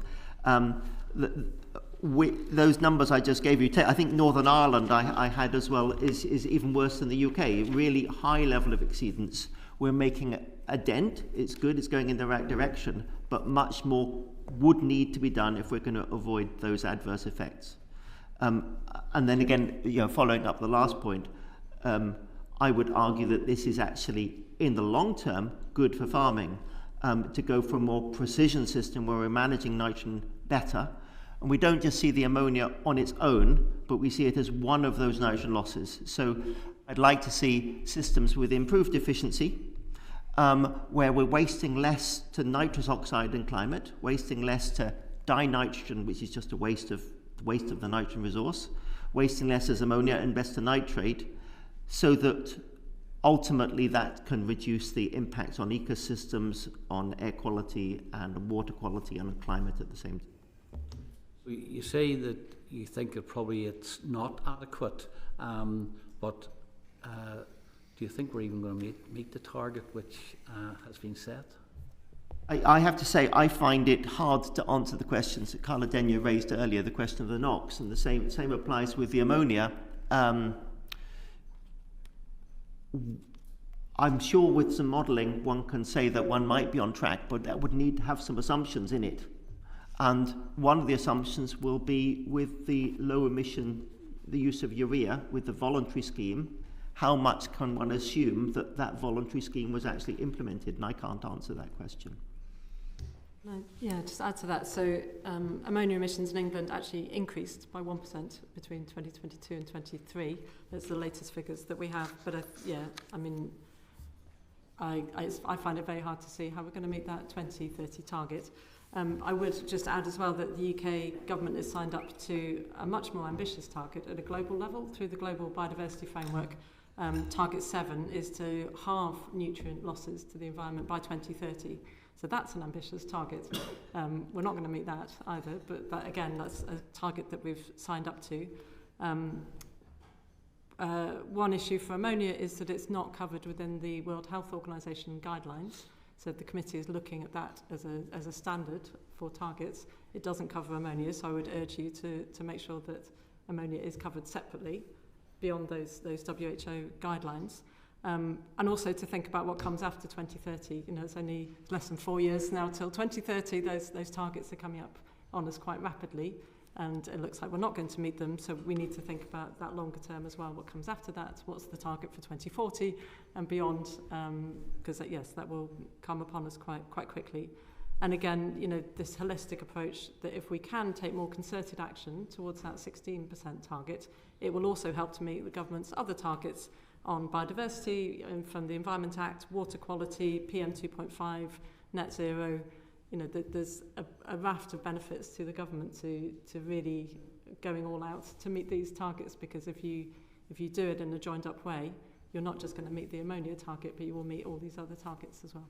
We talked in the earlier session about the conflicts between the various pieces of advice that the government gets. And for example, we talked about diesel cars. On one hand, experts were saying, yeah, you should drive diesel cars, and then we find out later on, no, that the air pollution from that has been much more impactful in, say, petrol cars, same with wood-burning stoves, etc.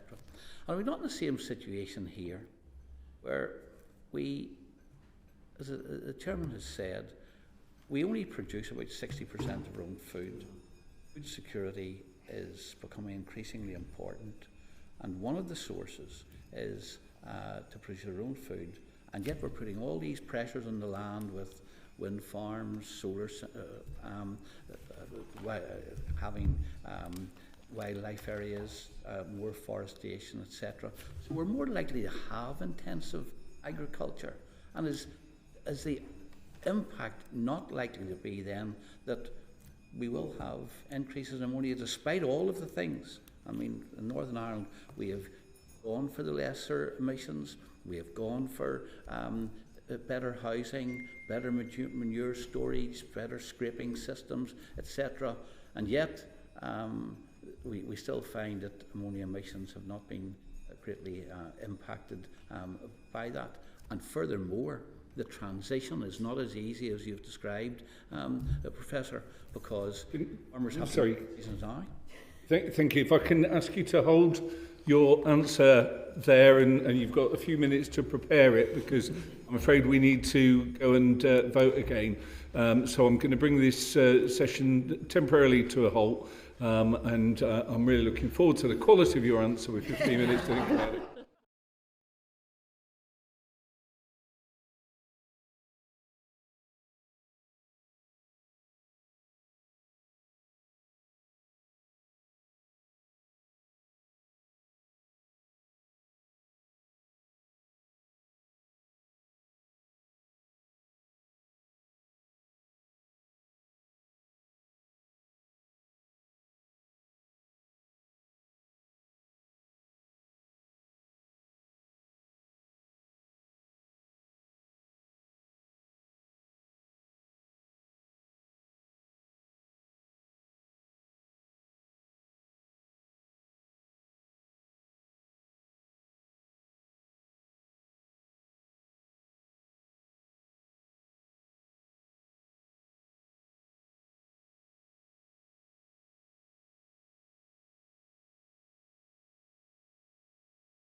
Order. Well, we were cut off in our prime there, but we were about to hear what will now be a wonderfully well-rehearsed response from Ms. Hawley on the question from my colleague Samuel Wilson, and particularly around the impact on food security, the pressures on farmers. Can I just invite you to respond to that, please? Yes, I'll make a start. And the first is a plea for more time.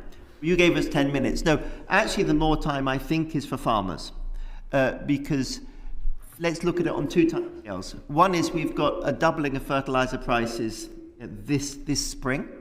That is a challenge for farmers in the immediate term. And how can we respond that quickly? Well, it's hard through a joined up approach to suddenly magic the answers in one spring. Conversely, then think about a program of restructured agricultural support that puts more of those funding allocation to support, for example, capital expenditure in the kit that's needed to reduce emissions, that over the next year or two, that farmers are getting used to that. I know one farmer who got himself a low emission manure spreader and a slurry bags in the 2008-2009 spike. They are, 15 years later, very happy with it. So it then takes time. So on that longer time scale, imagine that in the next 2 or 3 years, if that was, it's actually quite fast, I think, but that farmers are getting the support for getting those systems in, getting used to it, and discussing amongst themselves how to improve it, etc. That means that in 5 years' time, when the next crisis comes, they're going to be more resilient. I think as regards to the specific point about Northern Ireland, I have conversations with colleagues in DERA. I find it quite hard to follow exactly where they are at one time, in the sense of, I think it's really good, a lot of discussion about bringing forward these measures, but it's not clear to me how much uptake they have yet so far. And I think that's maybe, again, something we need more time to follow on with. But it's really great to see the initiative being taken there. Except that, first of all, decisions have to be made now. For example, about planning applications. And the capital restructuring which is required sometimes does require new sheds rebuilt or whatever.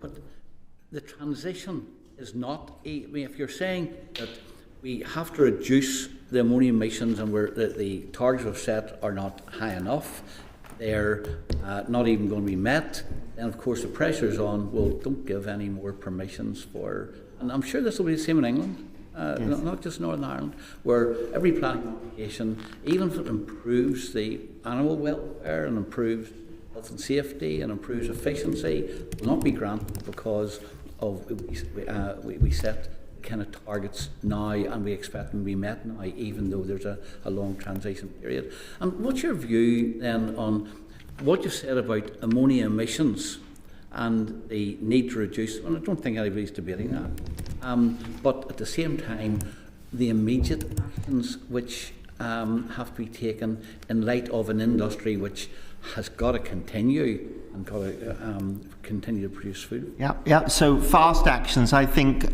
soil testing. Some farmers will be knowing exactly what they've got in their soil situation. Other farmers won't. It's something that can be done quickly that can inform your next fertilizer decision. And I'm thinking of an international example here, Sri Lanka, where they reckon the farmers are often using double the recommended fertilizer dose. I hope it's not as bad as that in the UK, that we're much closer. But let's say it is at least something that can be done fast. The investment, as you rightly say, does take longer. You're not going to suddenly go out and buy a piece of kit. You've got to save up for it.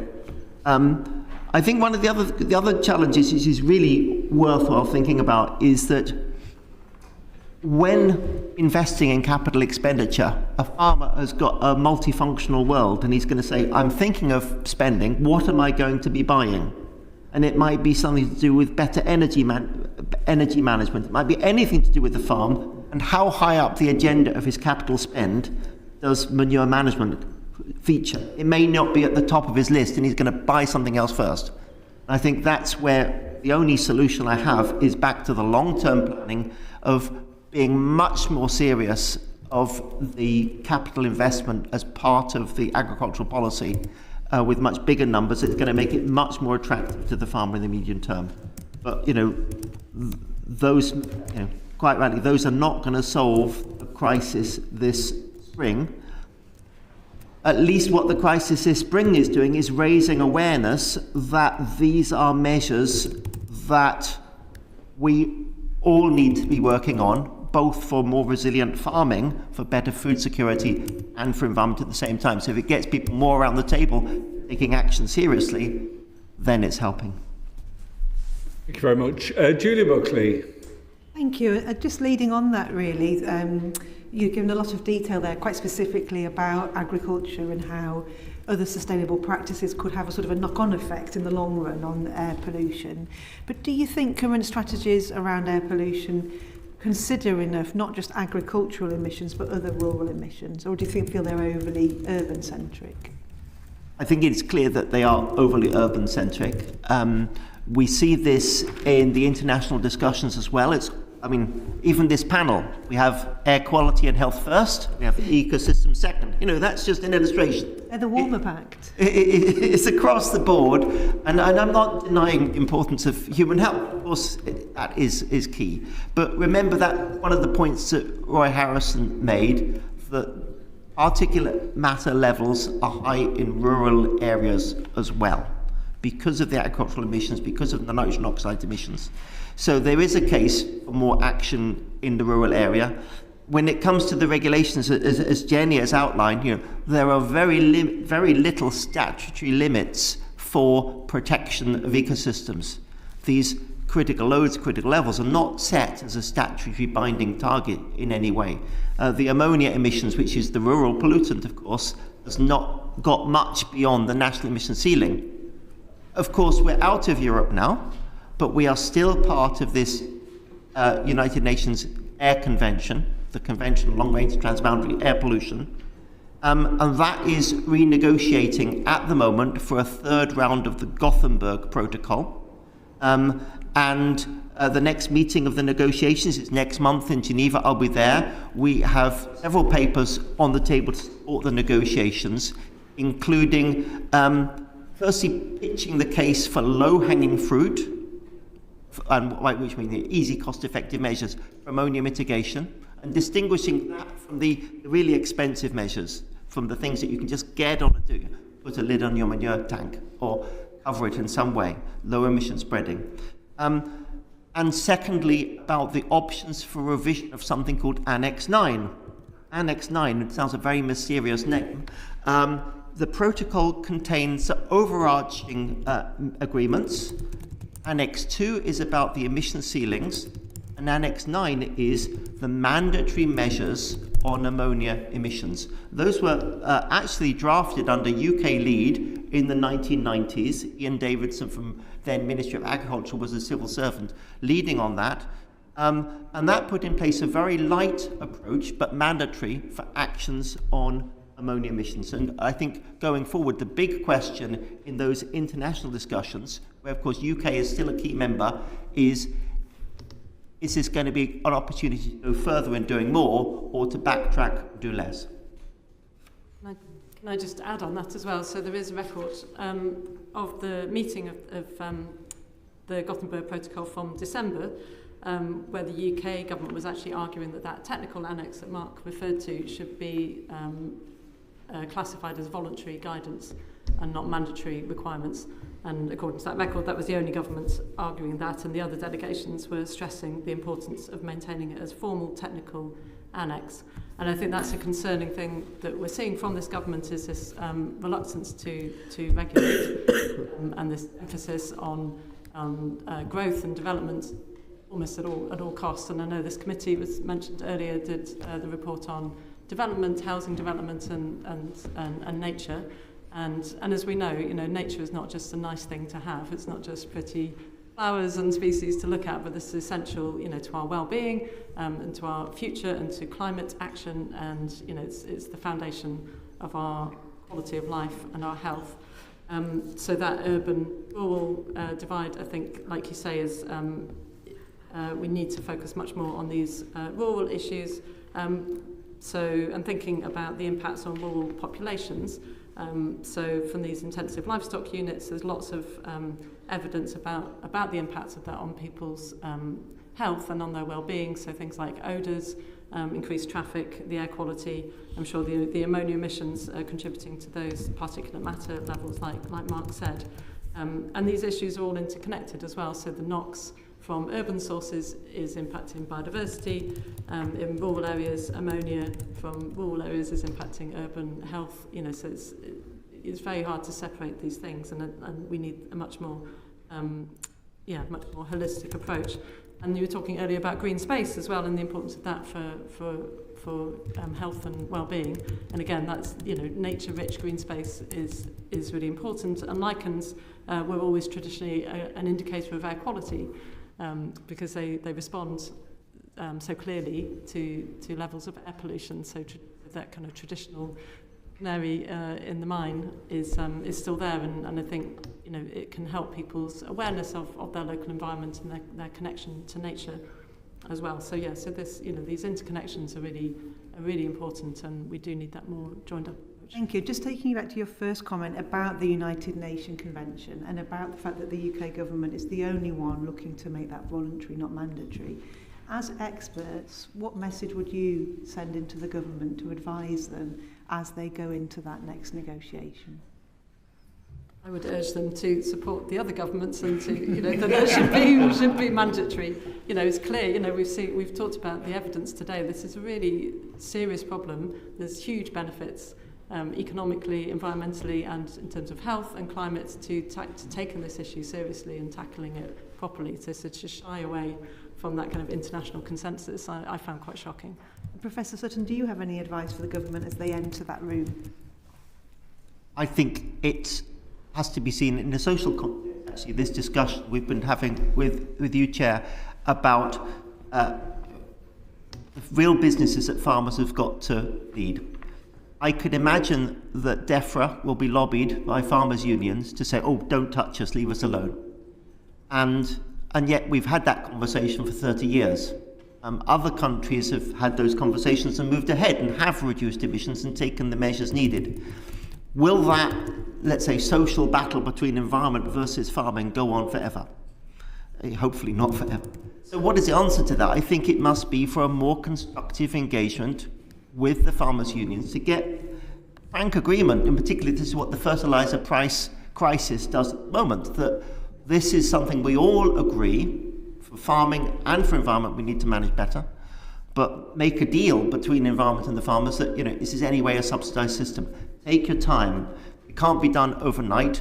Restructure the systems that give the farmers the support they need to make those changes, and they'll be the winners because they'll be the ones who can tune and trim to reduce their dependence on bought-in fertiliser in the long term. Just for clarity, Professor Sutton, when you say support, you mean time, advice and funding to enable farmers to make this transition? Absolutely. So if £3 billion a year is spent on UK agricultural subsidies, cash, as well as all the advice, and 2022 fertiliser prices for waste of nitrogen resource, just multiply waste by the fertiliser price, is £3 billion. This is a really strong argument for managing the system better. That means a win-win for farmers and the environment. And bear in mind the externality costs on human health, on ecosystems. They're hard to estimate, but will be even bigger.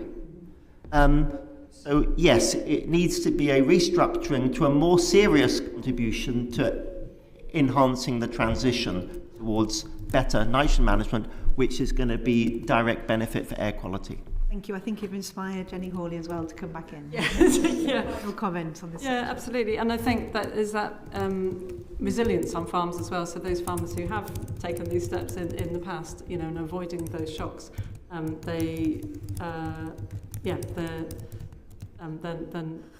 coping much better with these changes in price that we're seeing at the moment and the resilience of their land and their produce.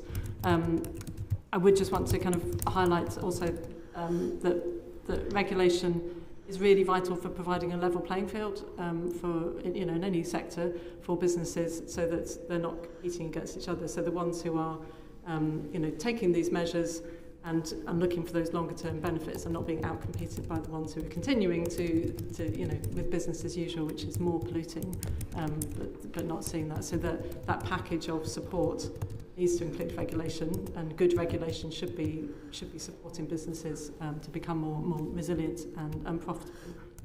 Thank you. Thank you, Chair. Barry Gott. Thank you, Chair.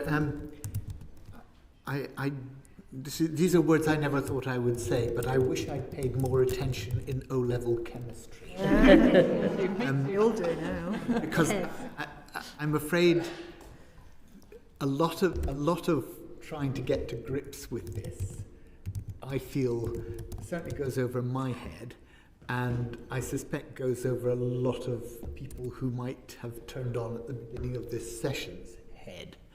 And I want, Professor, you talked about the 3 billion saving if we just captured the waste emissions from ammonia. Yep. We tend to focus everything around us, and my colleague Julia was absolutely right in talking about that divide between the urban and the rural. But I want to perhaps focus us on the divide between us and the rest of the natural world, because air pollution has a clear impact in damaging the natural world. Supposedly you talked about lichens and bryophytes. Of course, they're not just a canary in the mines, as you said. They actually create our soil, don't they? And the damage being done to them. And I wonder if you can just set out the ways in which that damage is happening. What is the damage to the natural world? You know, I want you to go to Luke chapter 12. You know, consider the lilies of the field. Let's not just bring it all back to us. Yeah. Okay, I'll give it a shot, and I'll try not to overcomplicate. Let's take actually a field visit. It's a field visit to a place called Monaneer Bog in Northern Ireland, in the west. And there was a chicken farm, and it was within a kilometre of a natural area of natural ecosystem. The natural ecosystem is a peat bog. Peat bog is full of exciting plants. I find them rather nice. The lichens, the sphagnum moss, heather, of course.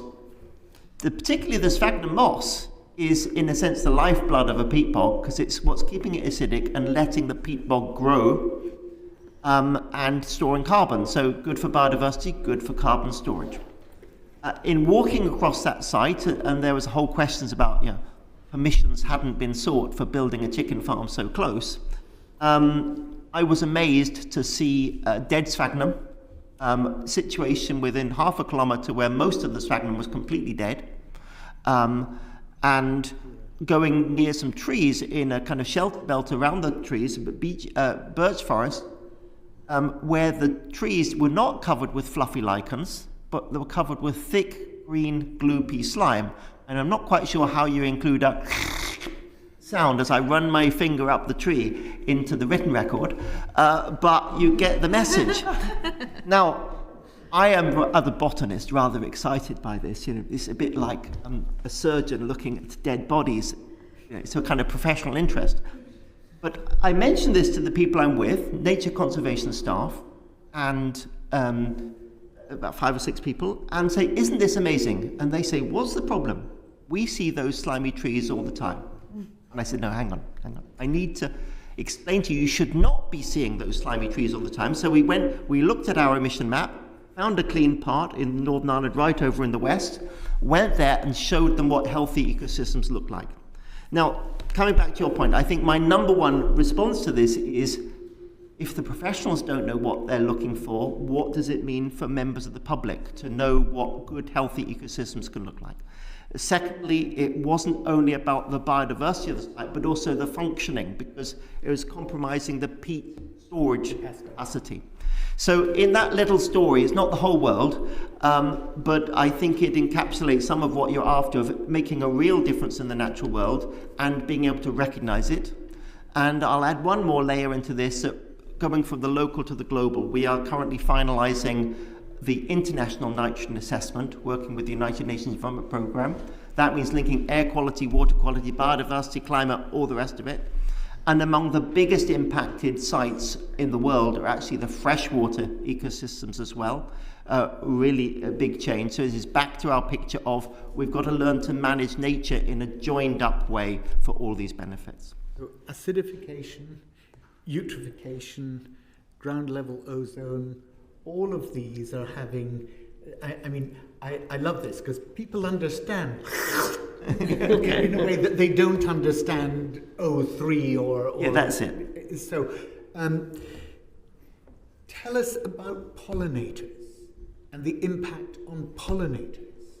Now, I'm not an expert on this, so I keep it very brief, but there has been a discussion and publications in the literature where the changed nitrogen deposition is leading to changed floral composition, and that being suggested as being inferred in, for example, changed butterfly population.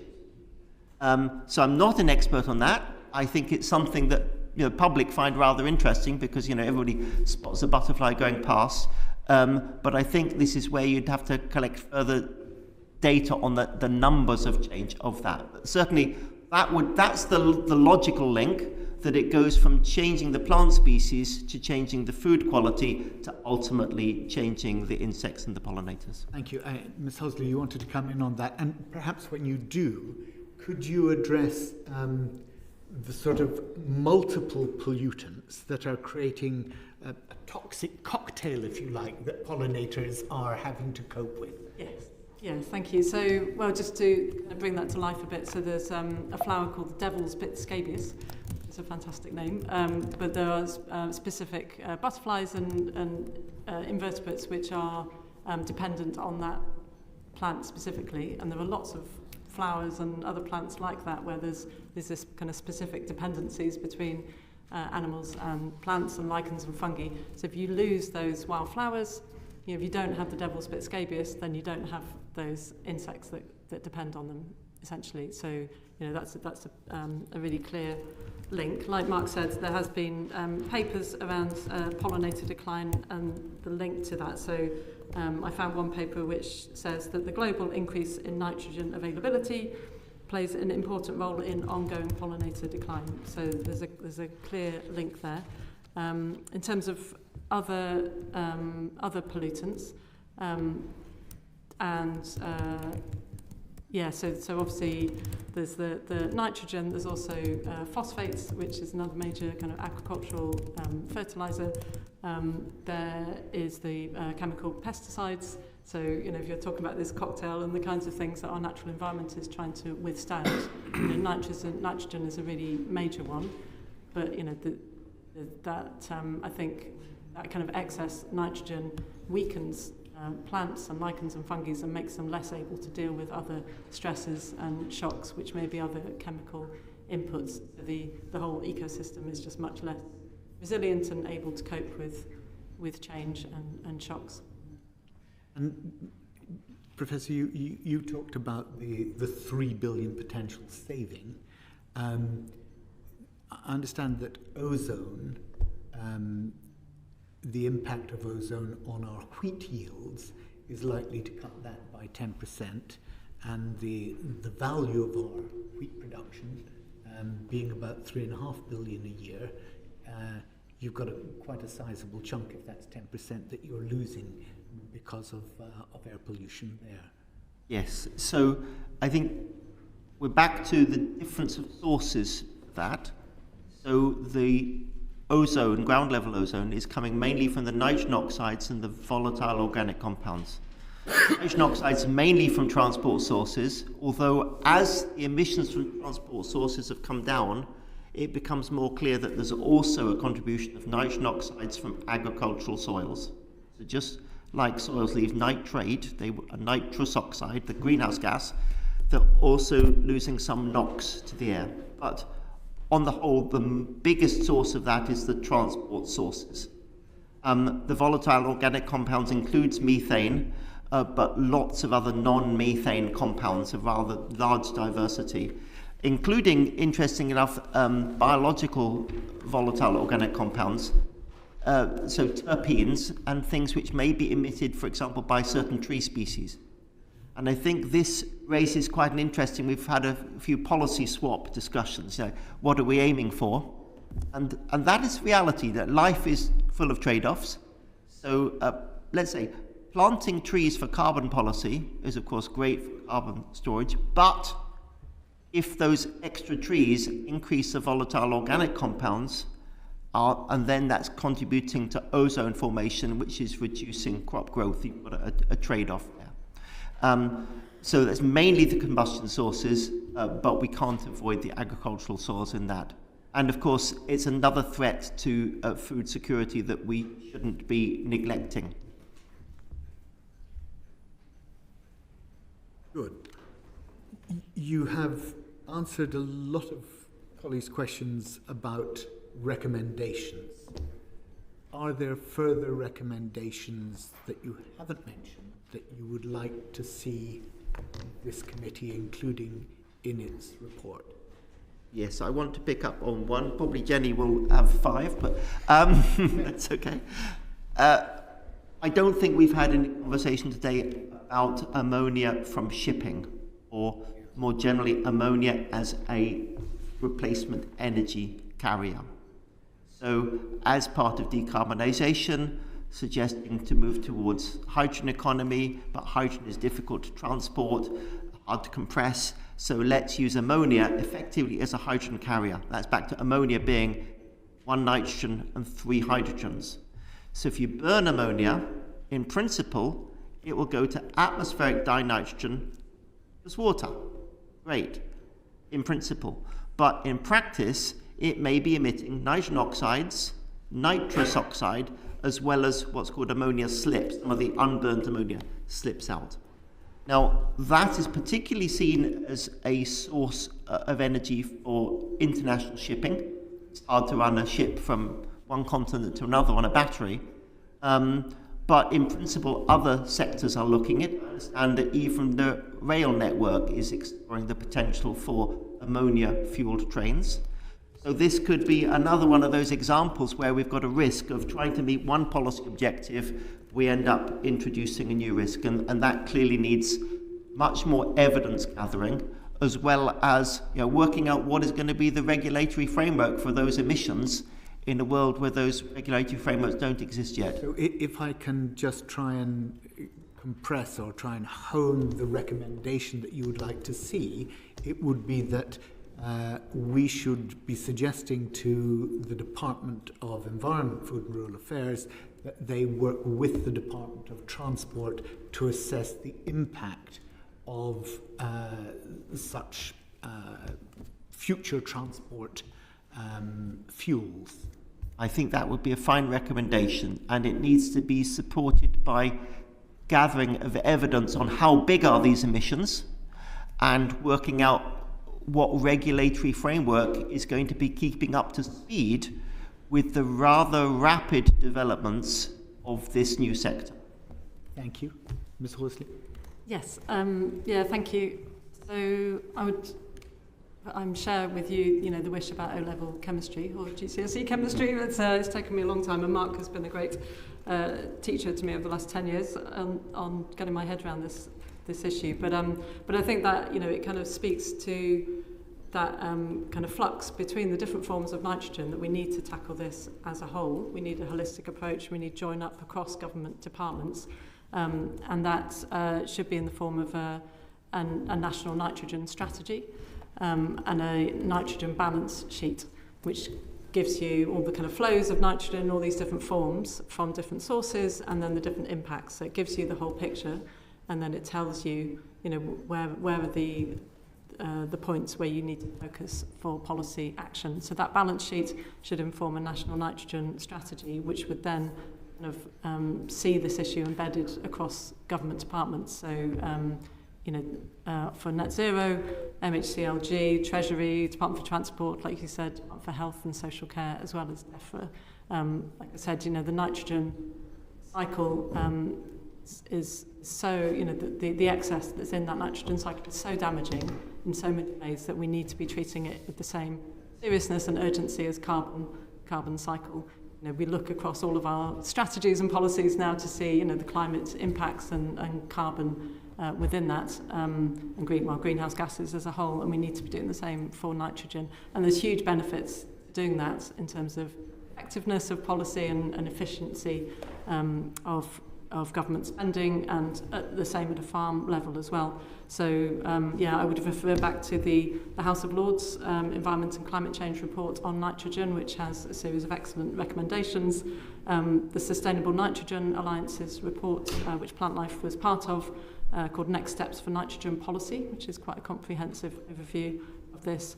And then more specifically on agriculture, the Nutrient Management Expert Group's report from May 2024, which goes much more into the kind of agricultural actions and land use recommendations associated with that. And why were those recommendations in those august reports not taken up? Pardon, sorry? Well, why were those recommendations, you said the House of Lords report on nitrogen, the next steps for nitrogen policy, in effect what you're telling us is that these recommendations are there. These solutions are known. We might repeat them, but why have they not been taken up, and how can we make that important difference? Very good question. Yes. I think there is, we've seen from the Clean Air Strategy in 2019, there's commitments that have been put in place, and again, that they've not been delivered, and I hope that this government would do more to, we've got commitments now in the Environmental Improvement Plan that those would be taken forward. I think one thing that concerns me is the growth plans that are coming through for sectors, so the circular economy, there's poultry sector and horticulture sector growth plans, and I'm not arguing against growth in the sectors, but I think there needs to be a fundamental principle of environmental sustainability and regard for public health and animal welfare, and and all these other considerations. That sustainability at the core of those growth plans. So, and I think we have to realise that regulation can be good regulation, and it can benefit businesses and benefit farmers to have that level playing field and to have the certainty and that package of support, the finance and the advice, as well as the clear kind of legislative and mandatory requirement behind it. So I can't answer the question of why they haven't all been delivered, but to me the benefits are clear, and it just seems a missed opportunity. Yeah, this is a very quick answer. On the agricultural related recommendations, my sense is the government is afraid of grasping ammonia because it's agriculture. They've got used to working with the vehicle sector. It's hard, but they've got there. But there's a fear of embracing that, and that's why in the last 30 years the UK has not taken substantive action to reduce ammonia emissions. That comes back to my message earlier about coming together, working win, and showing that there is a win-win through this pathway. Well, thank you very much indeed. Thank you, Professor Sutton, Mr. Hawley, for your evidence, and we'll bring this session to a close. This sitting is suspended. Order.